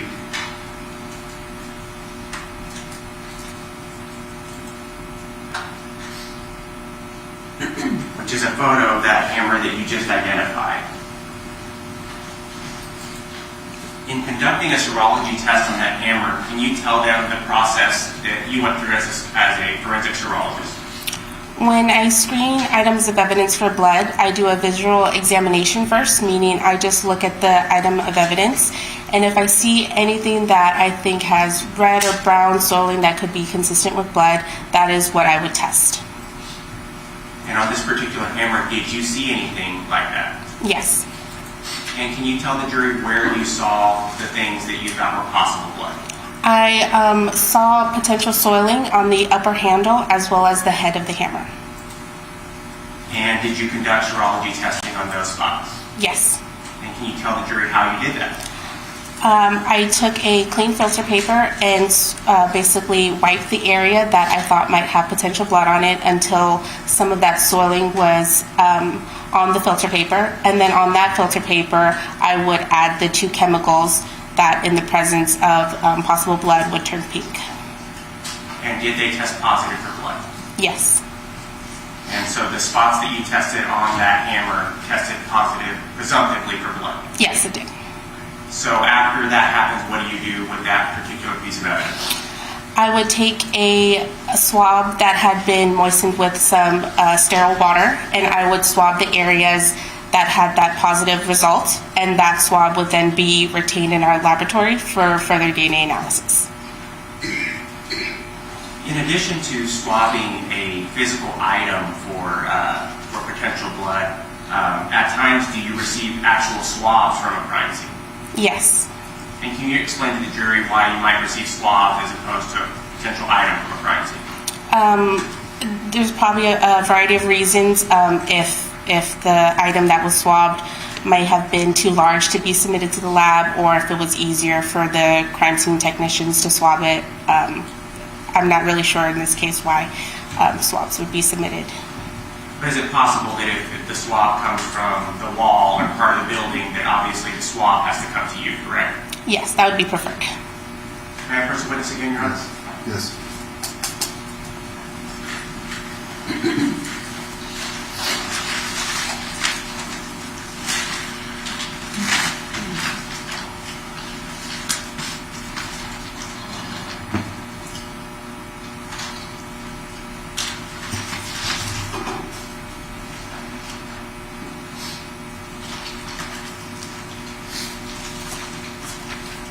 I'm going to show you what's been previously marked for identification purposes as State's Exhibit 155, 156, and 157. Do you recognize those 3 packages? Yes. Okay. Are those 3 swabs that you also conducted serology testing on in this particular case? Yes. Okay. And I guess just for purposes of the jury, State's Exhibit 155, 156, and 157 have those same unique markings that you talked about on the other particular case? Yes, they do. Okay. And in conducting these, how do y'all have a report that indicates, I guess, what each item is? How do you, like, the report that you guys have, does it have a description of the items? Yes. Okay. And do you know what the description of these 3 items were for your lab? I'd have to review the report in order to remember. Would your report have a copy of that on there? Yes. Okay. Could you use your report to refresh your memory? Yes.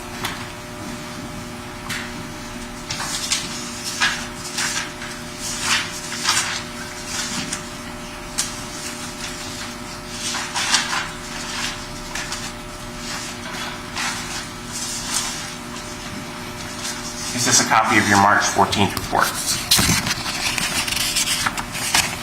Yes. Okay. In using your report to refresh your memory, can you tell us first what the description of State's Exhibit 155 is to you at the lab? That would be swabs labeled E6 from middle of master bathroom door. Okay. And State's Exhibit 156? Swabs E7 from bottom of master bathroom door. And finally, State's Exhibit 157. That would be swabs E8 from light switch of master door. Light switch of master bathroom. Ms. Baldwin, did you perform the same presumptive serology test on those 3 items? Yes. And what were the results of those 3 tests? It was positive for the possible presence of blood.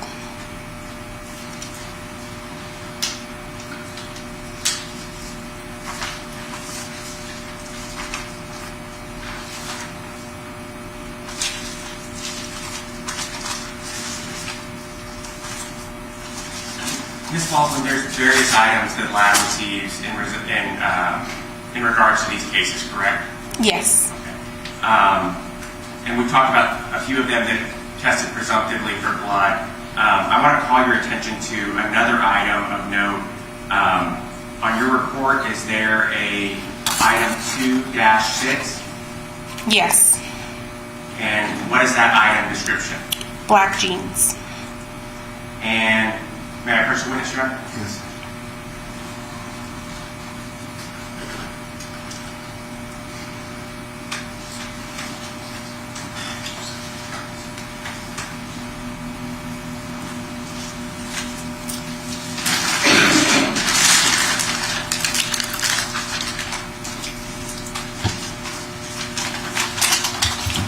Ms. Baldwin, I'm going to set what's been previously admitted as State's Exhibit 273 next to you. Inside State's Exhibit 273, can you look at it and see if the item that I'm referring to, the black jeans, are inside that? Yes, there. Is there anything of note that you recall upon receiving that item that you noticed about State's Exhibit 273 and your item number 26 titled the black jeans? There were a pair of gloves that were in the jean pocket. And may I approach you, Your Honor? Yes. Ms. Baldwin, do you have some gloves? There's some gloves up here. Okay.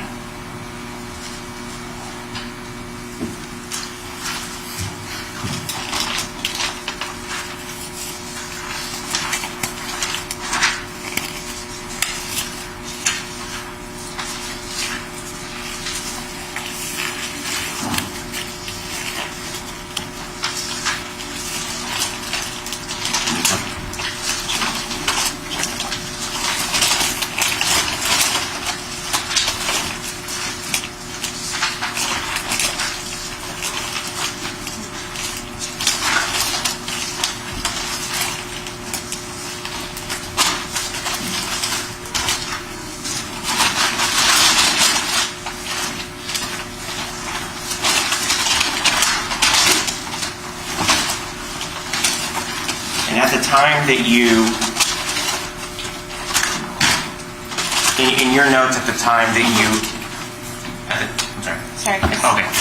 In your notes at the time that you received those jeans, there was something in the pocket, correct? Yes. Okay. And what was in the pocket? A pair of gloves. And what did you do with those gloves? I also screened them for blood. And was there any blood on those gloves? No, there was no blood soiling that I saw. And when you talk about gloves, what type of gloves were they? They were of a latex design. And they were forwarded on for any further testing? No. I'm sorry, did you do any testing on it? I did a visual test to see if if I could look at my bench notes, I'd be able to see if I did further testing. You have notes that you make whenever you do these things, correct? Yes, they're just notes as I'm doing the testing of the evidence.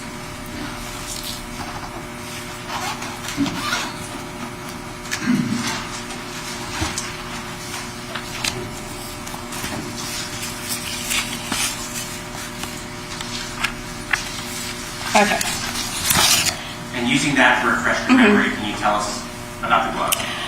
They were two black gloves that, as I mentioned before, were of latex design. They were very worn, and they had rips on both of them. And they were not your gloves, correct? No, they were not. Now, Ms. Baldwin, there was a second serology report that was released by you in this particular case, correct? Yes. And that one's from March 28th of 2019? Yes.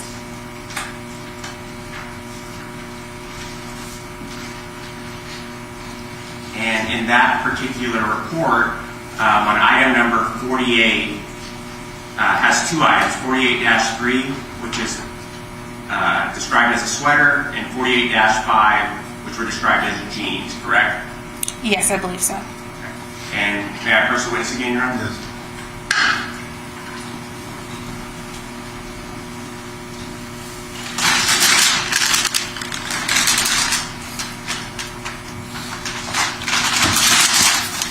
Can you look at what's been marked as State's Exhibit 311 and tell me if that package is the package that contained those two items? Yes, it is.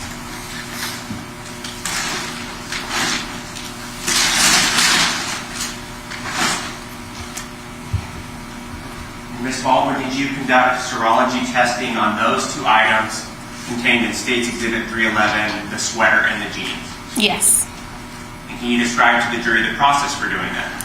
I would examine the items of clothing, and if I saw any soiling that I thought could be possibly blood, I would do the same test where I would swab or use a filter paper to wipe that area and then test that filter paper for the blood. And did you conduct that test on those two items? Yes, I did. And what were the results of that? They were both positive for the possible presence of blood. And do you recall the locations on those two clothing items where the blood was positive? On the sweater, there were 4 locations that I had the positive results. 2 were in the front and 2 were on the sleeves. And on the jeans, there was 1 location, and that was on the front right knee. Ms. Baldwin, all of the items that you mentioned that had a presumptive test for blood, were they retained by the lab for further DNA testing? Yes.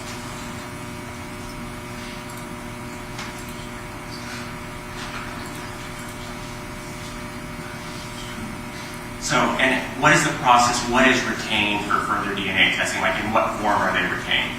For the items of clothing, I would take a cutting of that possible blood soiling, and that cutting would then be that would be retained and then tested further for DNA analysis. And in the case of the swabs? The swab tips, so just the portion with the cotton part on it would be retained, and that would be what would be moved forward. I'm sorry, Retained and would be moved forward.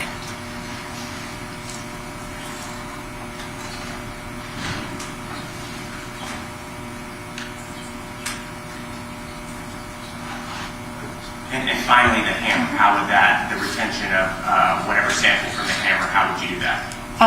For the hammer, I did take a swab and swab the areas that tested positive, and that swab tip would be retained. I'll pass the witness, Your Honor. Questions of this witness? Thank you. Your excuse. Thank you.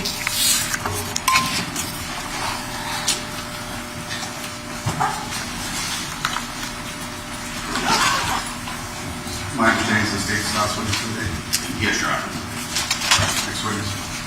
State will call Jamie Pollock.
Yes. Raise your right hand. You swear to tell the whole truth, nothing but the truth, so help you God? I do. Go ahead, please. Thank you, Your Honor. Good afternoon. Good afternoon. Could you please introduce yourself to the jury and spell your name for the court? Yes, my name is Jamie Pomykal, Pomykal, and I am a forensic scientist at the Bexar County Crime Lab here in San Antonio. And Ms. Pomykal, what does a forensic scientist do? So in our discipline, we work in the forensic DNA serology section, where we look at items of physical evidence for the possible presence of biological materials, and then we conduct DNA analysis on those items. And Ms. Palmcall, what type of educational background do you have that qualifies you to do this job? I have a bachelor's degree in biochemistry from Texas State University, and I have a master's in science with a concentration in DNA and serology from the University of Florida. And Ms. Palmcall, when did you first begin to work at the Bexar County Crime Lab? About 15 and a half years ago. And when you first began, in what capacity were you hired? I was a DNA analyst, but I had not been trained to perform DNA at the time. And later, did you receive that training? Yes, I did. And how long have you been performing DNA analysis for the Bexar County Crime Lab? Since about 2008. Now, I'm sure that the jury in general knows what DNA is, but could you explain to the jury when you are testing a sample, what are you actually determining? So if we can extract the DNA from a biological material, we can then extract DNA from a known sample from someone and make a comparison between the samples to see if they could potentially be a contributor of that biological material. And Ms. Palmcall, when you say a known sample, what does that mean? So usually it's a buccal swab, which is a swab of the inside of a person's mouth, or a blood standard that has been collected from them. Okay, so in essence, something that, say for example, if I were to swab the inside of my mouth, you would know it is my DNA, something that is known. Yes, that's correct. And then you would use that comparison to an unknown sample to see if that matches or does not. Yes.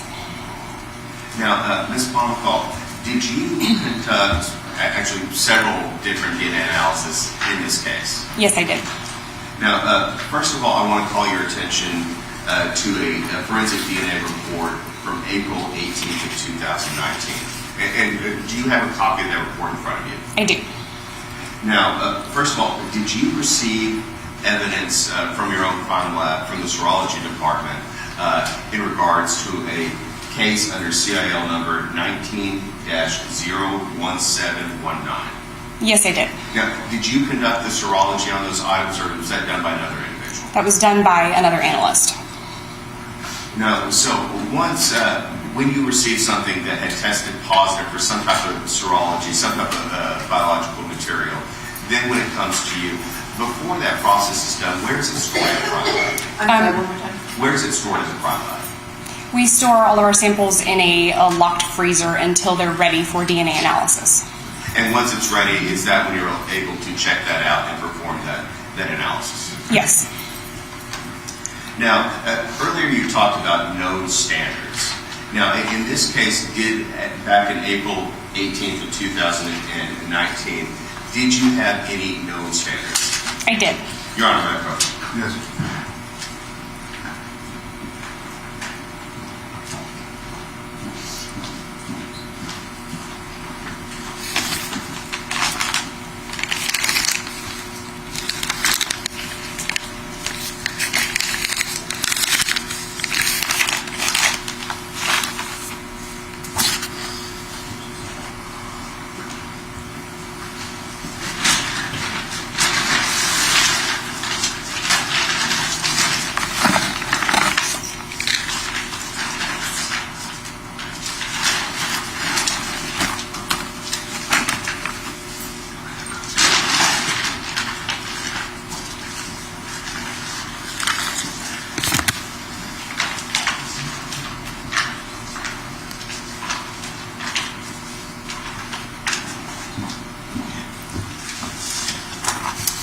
I'm going to hand you what has been marked as State's Exhibit 186, State's Exhibit 312, as well as State's Exhibit 313. Now, Ms. Palmcall, in States 186, 312, and 313, does it contain any unique markers specifically to the Bexar County Crime Lab? Yes. On all three items? Yes. Is it that same CIL number that you referenced earlier? Yes, it is. And before we get too far, what is the CIL number? The CIL is our Criminal Investigation Laboratory number. Every case that comes in from an agency gets a specific CIL based upon their agency number. So every SAPD number, for example, has a unique CIL.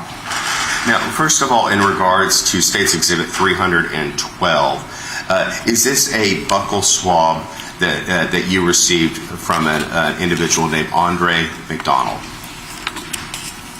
I did not actually receive this, the laboratory did, but yes, that's what it appears to be. And on your report dated April 18th of 2019, is that reference to a saliva sample, a buccal, for your 55-1.1? Yes.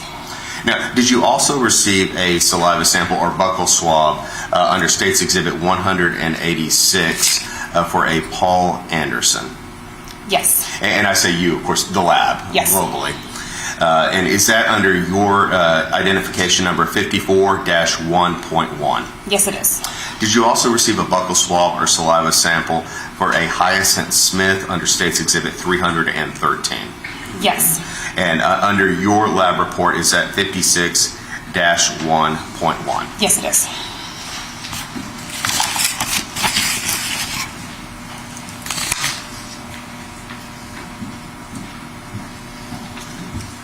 Now, Ms. Pomacall, in situations in which you do not have a known standard to a certain individual, either because they're missing or for some other reason, what is done by you in an effort to develop a DNA profile? So typically in those cases, we use a deduced known. So it would be an item of evidence that is believed to belong to that person that we could potentially get DNA from. And with that, I'm now going to show you State's Exhibit 158. Did you receive this item, or did the crime lab receive this item marked as a purple toothbrush under Bexar County number 21A? Yes. And was it marked as, on your report, as 16-1.1? Yes, it is. Now, Ms. Pomacall, in this situation, when you received a toothbrush purported to be from an Andre McDonald, what did you use that toothbrush and the two buccal swabs that you received from a Paul Anderson and a Hyacinth Smith, what did you do to try to develop a profile for Andre McDonald? So because you receive half of your DNA from your mother and half of your DNA from your father, we can take their known standards and make a comparison to the deduced known profile for Andreen McDonald and hopefully determine if the donor of the DNA of the toothbrush is a child of these two individuals, which is what I did. And how is that test conducted? What type of mechanism do you do to undertake that? So we perform DNA analysis as usual, and then we do a reverse parentage. Typically, as probably most of you are familiar with, it's usually a paternity that is in question, but in this case, the child was in question. So it's a reverse of the typical paternity test. And you didn't conduct that test in this case? Yes, I did. And what results did you have? The donor of the DNA on the toothbrush was not excluded as being a biological child of Paul Anderson and Hyacinth Smith.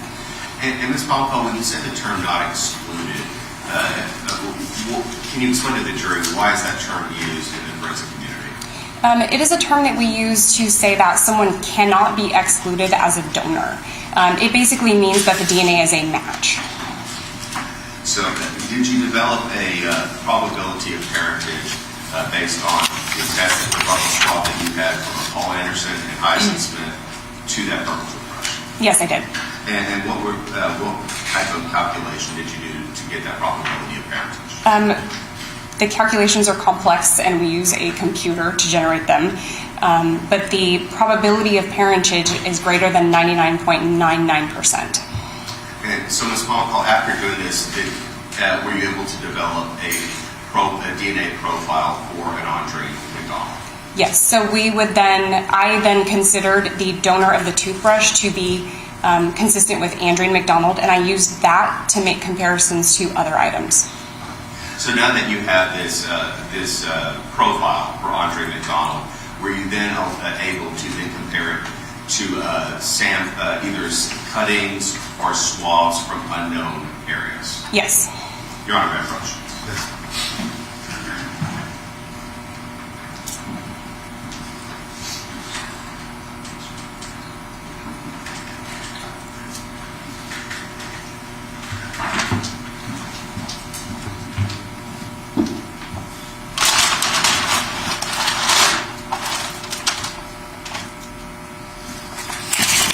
for you a little bit.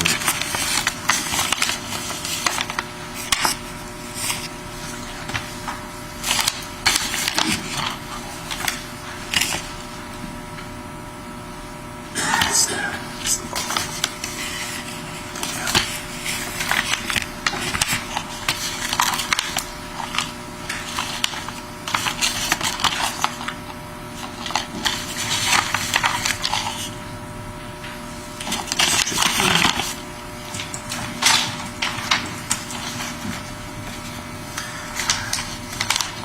Now, Ms. Parmakal, I'm now going to hand you State's Exhibits 155,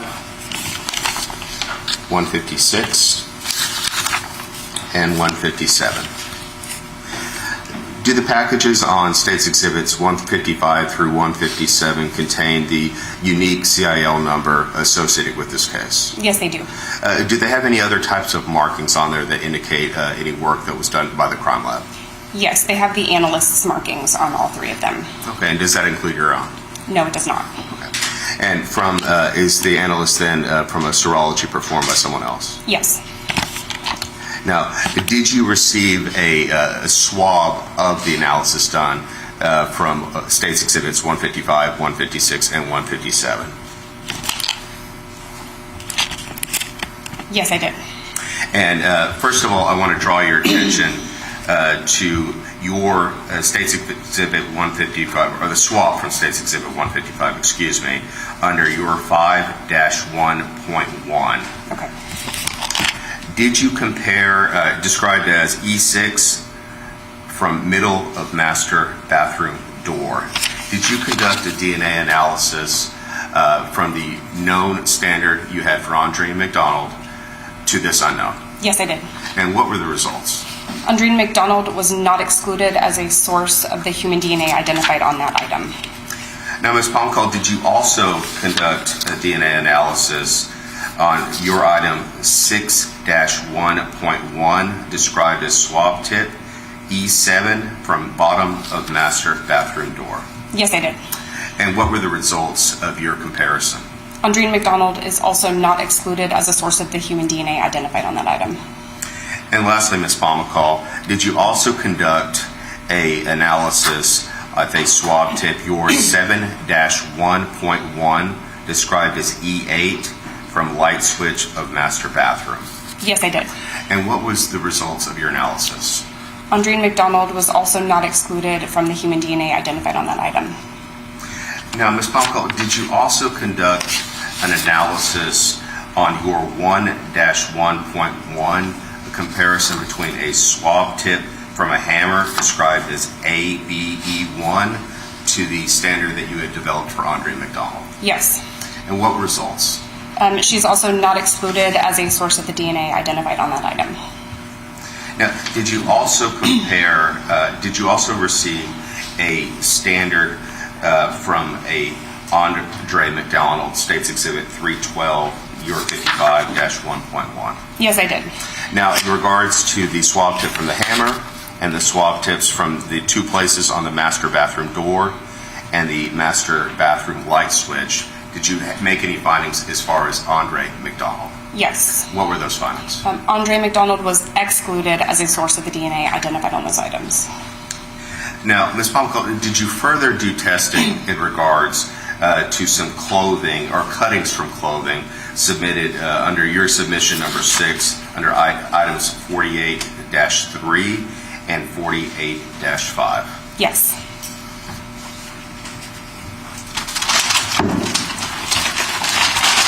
Now I'm going to call your attention to State's Exhibit 311.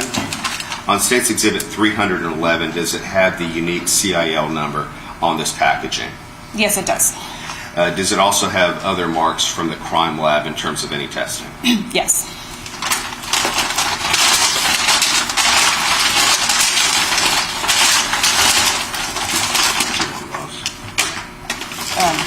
Yeah. Okay, I'm going to grab some.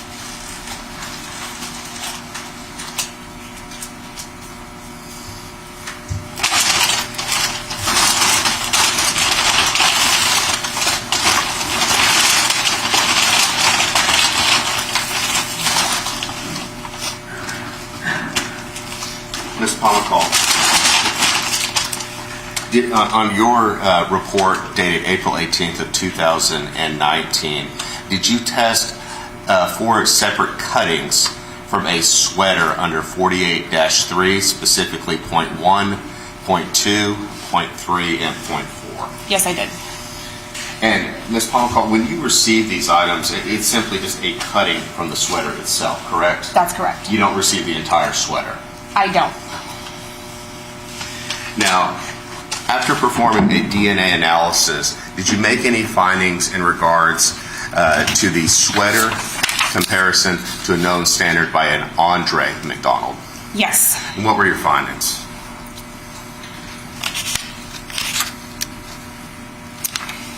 Andre McDonald is not excluded as the major contributor of human DNA identified on cutting number 1 from sweater, left sleeve, item 48-3.1, cutting number 3 from sweater, lower left front, item 48-3.3, and cutting number 4 from sweater, right sleeve, 48-3.4. Ms. Palmcall, you said the term the major contributor.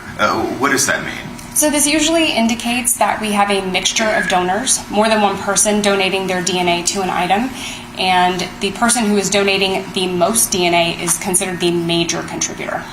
So you found additional DNA on the cuttings from those sweaters in regards to your 48-3.1, point 3, and point 4. Were you able to develop a genetic profile as to who the other contributor or contributors could be? No, there was an insufficient quantity for comparisons. So not enough genetic material to develop a profile to identify who that may be? Yes, that's correct. Now, did you also conduct a test on 48-5.1, part of State's Exhibit 311, a pair of genes? And I should say a cutting from the genes. Yes. Now, again, Ms. Palmcall, you were not receiving the entire pair of genes. You were just receiving a cutting of the genes. That's correct.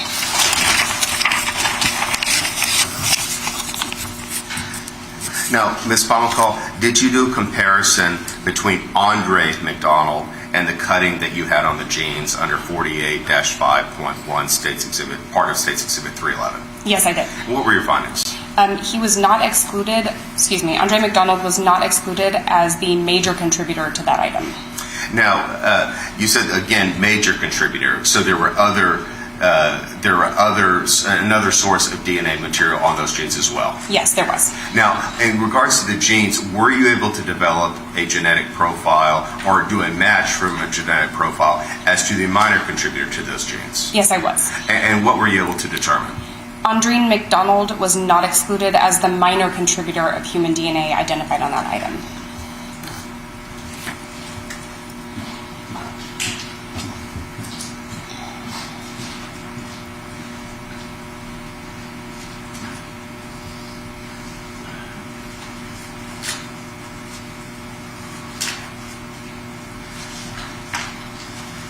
Now, Ms. Palmcall, when someone is not excluded as a donor of certain biological material, does the crime lab then develop a random match probability or an RMP as to those findings? Yes, we do. Can you explain to the jury what is that? So a random match probability is based on the frequencies of the genetic data that we see, and we can calculate about how many times we would expect to see a profile within a population.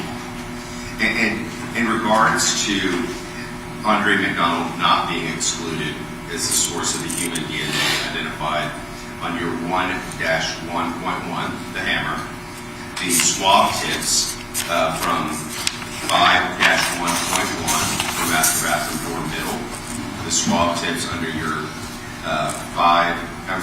6-1.1 from bottom of the master bathroom door, and your item 7-1.1 from a light switch on the master bathroom. Did you conduct that RMP or random match probability equation? Yes, I did. And what type of number was generated? So if I had a population of 95 octillion, 970 septillion people, I would expect to see this profile one time.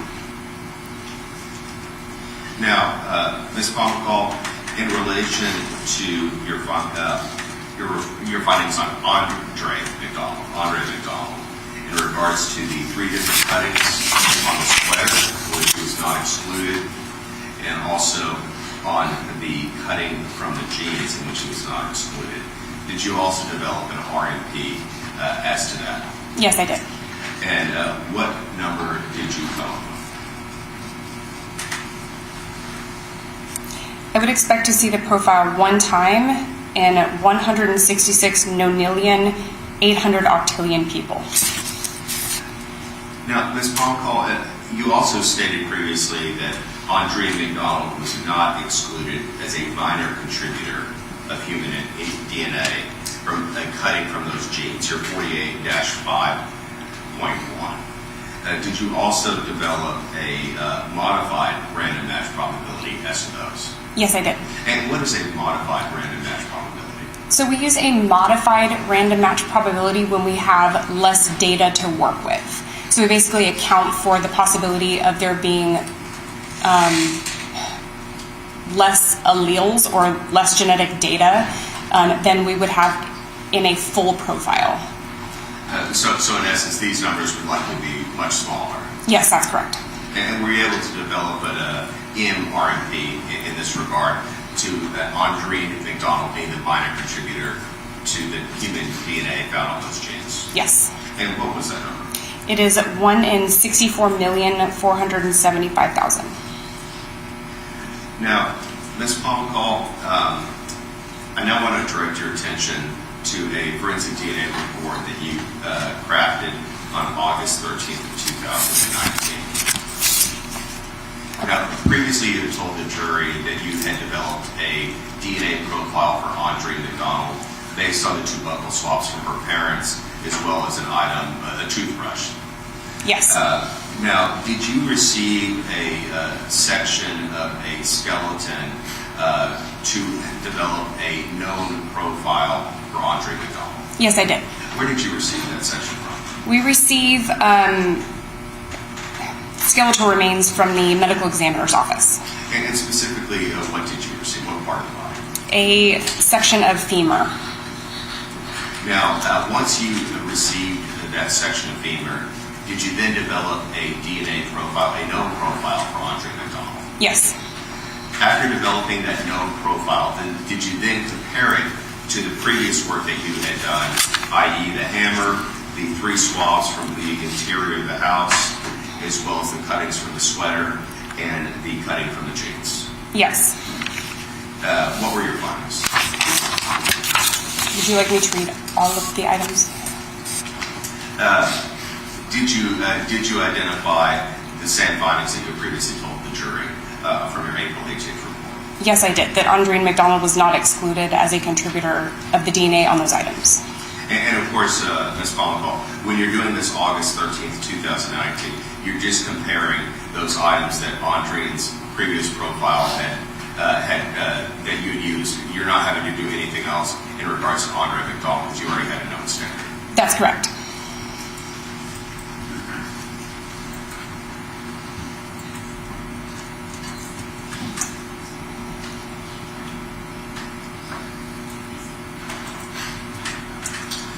And Ms. Pomcall, you had previously done a reverse parentage when developing that initial profile for Andre McDonald.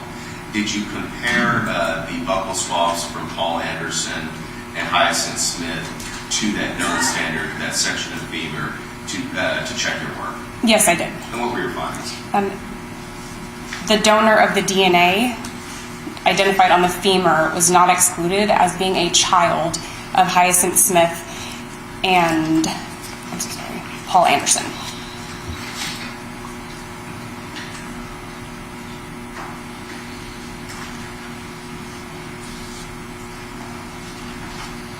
We'll pass the witness. Your defense. Good afternoon. Good afternoon. I want to call your attention to the August 13th report that you generated. Okay. Which was based based off of the fever section, correct? Yes.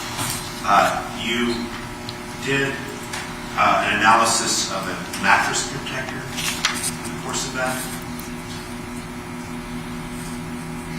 I believe it was item 17-1.1, or quote, E21C, on page 3 of your report. Yes. And that was a serology-based reason for testing. There was presumptive blood on that mattress protector, correct?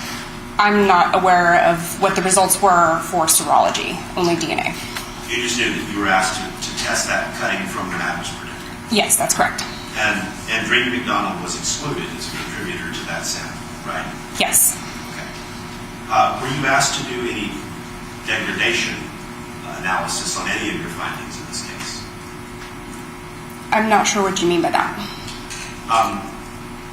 Were you asked to review any of your results and determine whether the length of the PCR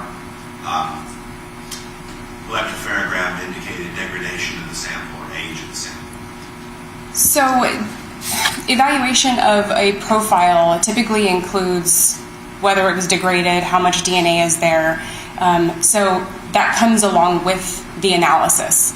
And we actually, when we quantitate the amount of DNA we have in a sample, the system that we use will give us a degradation index, which will basically tell us how degraded the sample may be. Is the degradation index noted in this report? It's not in the report, no. Okay. For any of the samples you tested? That's correct. Okay. And this would be important because the degradation index for the sample might give you a sense of whether it's an old sample or a new sample. It depends on the conditions. I could take a new sample and place it outside in the sun and the rain, and that would degrade a sample, but it was still a new sample. So it depends on the conditions. Understood. But it would be just one more factor to consider. Sure.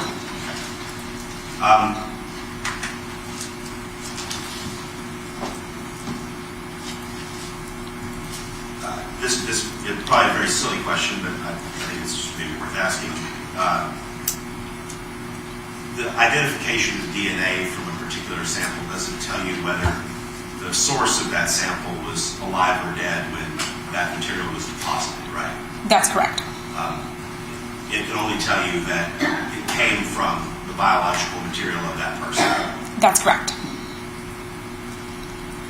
I'll pass those.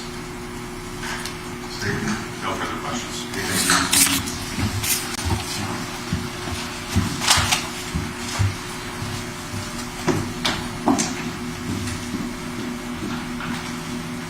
That was the last witness for the day, State.